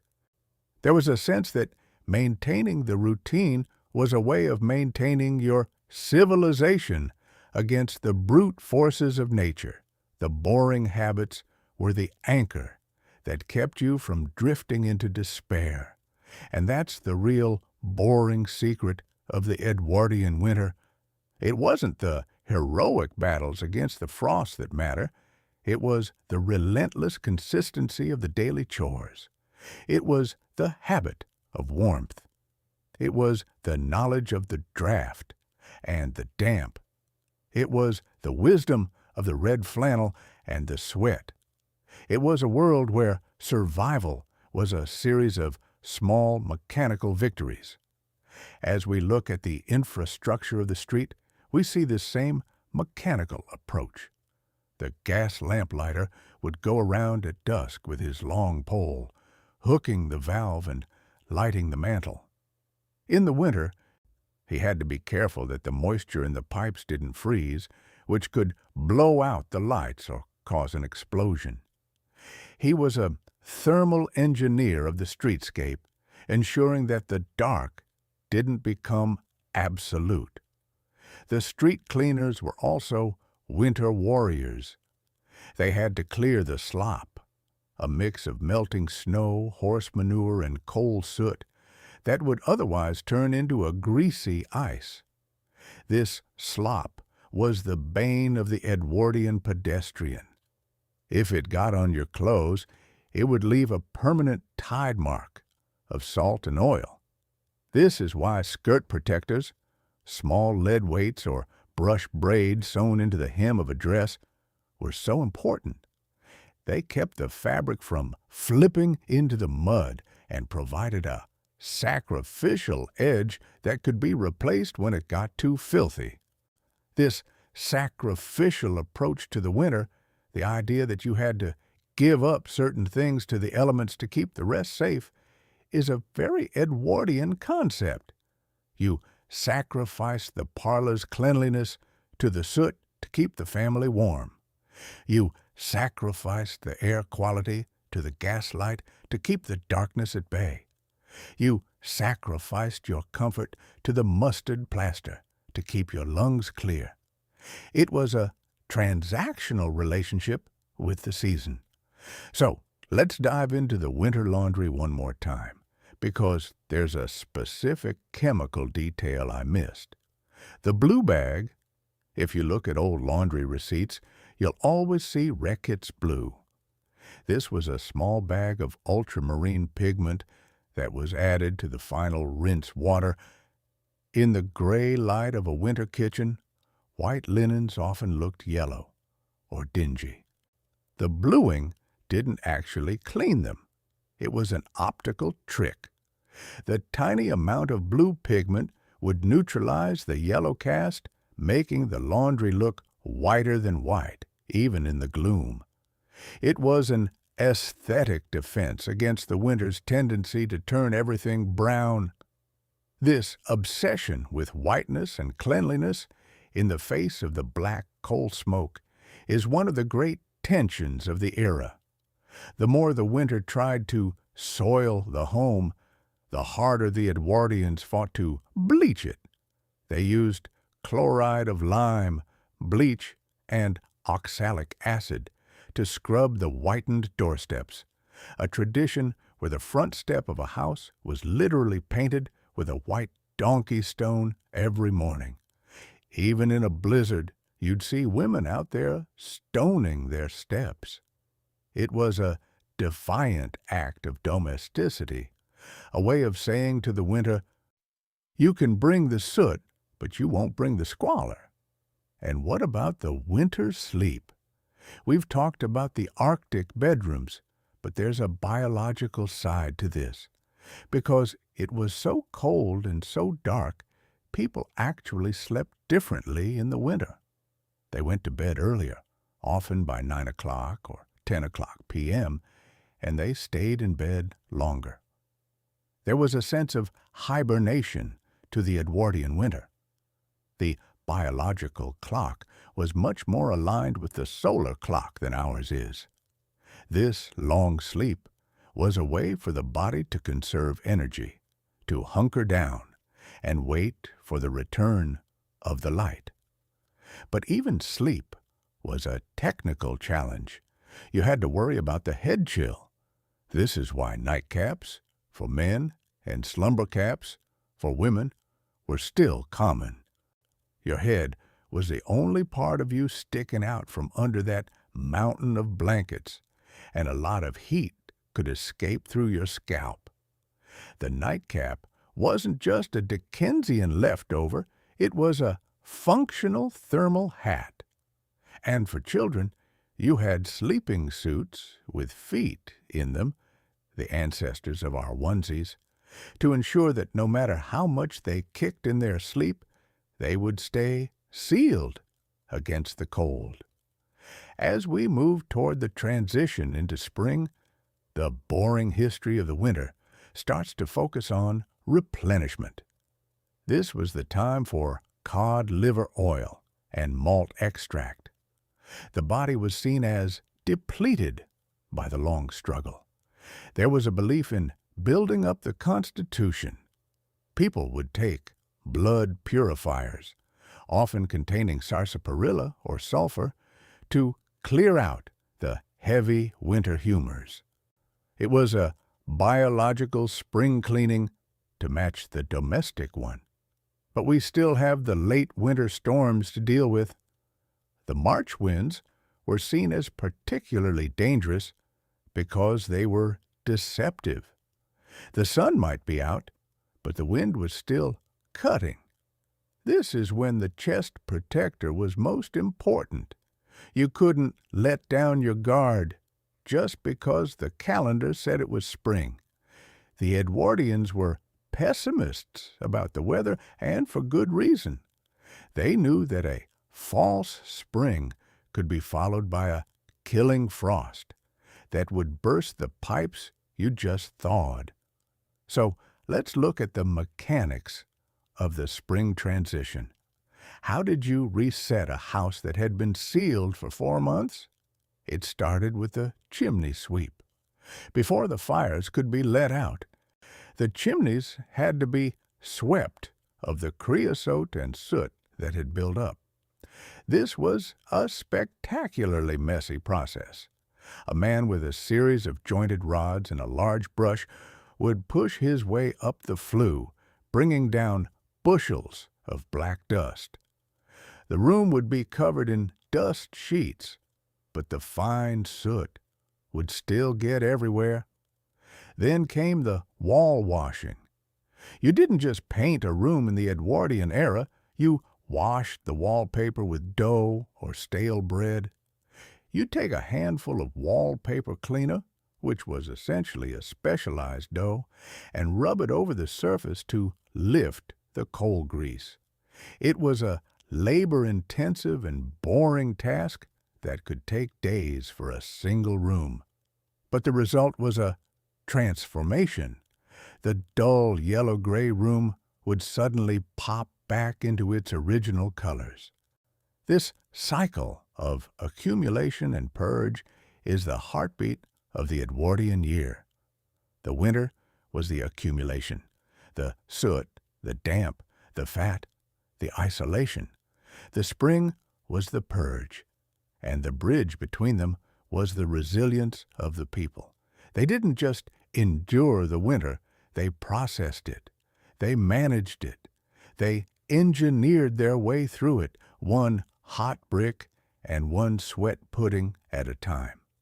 In the next part, we'll look at the Edwardian garden in winter, how they protected the exotics that were so fashionable at the time. We'll look at the science of the cold frame and the cloche. We'll look at the winter birds and how the Edwardians fed them, a relatively new hobby at the time. And we'll explore the mechanics of the winter greenhouse, the hothouses that allowed the wealthy to have pineapples and orchids in the middle of a London blizzard.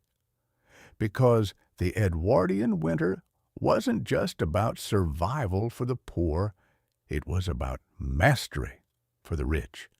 And the technology that allowed a duke to have a palm house in Sussex is the same innovative spirit that allowed a clerk to have a fox frame umbrella in the city. It's a story of humanity versus the elements, played out in the boring details of plumbing, pastries, and petticoats. So, let's talk about the cloche. The word means bell in French, and that's exactly what it was, a heavy bell-shaped glass jar that you placed over individual plants in the garden. In a boring Edwardian winter, the garden wasn't dead. It was under glass. If you were a middle-class gardener, you'd have dozens of these cloches. They acted like miniature greenhouses, trapping the sun's heat and protecting the tender shoots from the frost. The mechanics of the cloche are fascinating because they require daily management. You couldn't just leave them there. You had to prop them up with a small stone during the day to ventilate them, and close them at night to seal in the warmth. It was another chore, another layer of management. The Edwardian gardener was constantly negotiating with the frost, much like the housewife was negotiating with the soot. They used matting, heavy woven straw blankets, to cover their cold frames at night. A cold frame was a wooden box with a glass lid, essentially a sun trap for starting seeds. In the winter, it was the incubator of the garden. But if you forgot to mat the frame on a sharp night, you'd lose your whole crop of spring seedlings. The stakes were high, even in the boring world of the back garden, because for many Edwardians, the winter garden was their only source of fresh greens. They grew winter spinach, kale, and leeks, hardy vegetables that could stand the frost. The leek, in particular, was a winter hero. It's a plant that actually tastes better after a frost because the cold triggers the conversion of starches into sugars. The Edwardians knew this folksy chemistry, and they valued the leek as a sweet relief from the bitter turnip. And let's look at the winter birds. The Edwardians were the first generation to really codify the feeding of wild birds. Before then, as birds were often seen as either pests or food. But by the 1900s, the humanitarian impulse was extending to the small creatures of the garden. They would string peanuts together or hang sweat balls. There's that sweat again, from the trees. This feeding was seen as a moral duty, a way of sharing the surplus of the home with the sufferers of the winter. It was a gentle side of the era, a quiet protest against the cruelty of the frost. But the real winter mastery was found in the hothouse. If you were seriously wealthy, you had a conservatory or a range of glass houses. These weren't just unheated frames. They were engineered environments with hot water pipes running under the benches. The boiler man would stay up all night, much like the ship's stoker, to ensure that the temperature in the orchid house never dropped below 70 degrees. Imagine the contrast. Outside, the pea super fog is choking the streets and the Thames is slushing with ice. Inside, you have giant water lilies from the Amazon and tropical ferns. This defiance of the seasons was the ultimate status symbol. It was the boring history of thermodynamics put to the service of luxury. And the pipes that heated those greenhouses were the ancestors of our own central heating systems. They were the test beds for the technology that would eventually tame the winter for everyone. But for the common person, taming the winter was still a manual task. It was about the draft excluder and the kettle on the hob. It was about the constant awareness of the temperature and the damp. And as we move into the final weeks of the long dark, we see the emergence of a specific Edwardian feeling, the spring hunger. It wasn't just a hunger for food, but a hunger for light, for color, and for movement. The first snowdrop, the first crocus, these weren't just flowers. They were signals. They were the proof that the engineering had worked, that the suite had done its job, and that the fortress of the home had held. The boring struggle was almost over, but before they could relax, they had to face the east winds of March, the last sting of the winter's tail. And so the chest protectors stayed on, the boots stayed dubbed, and the coal man made one final delivery.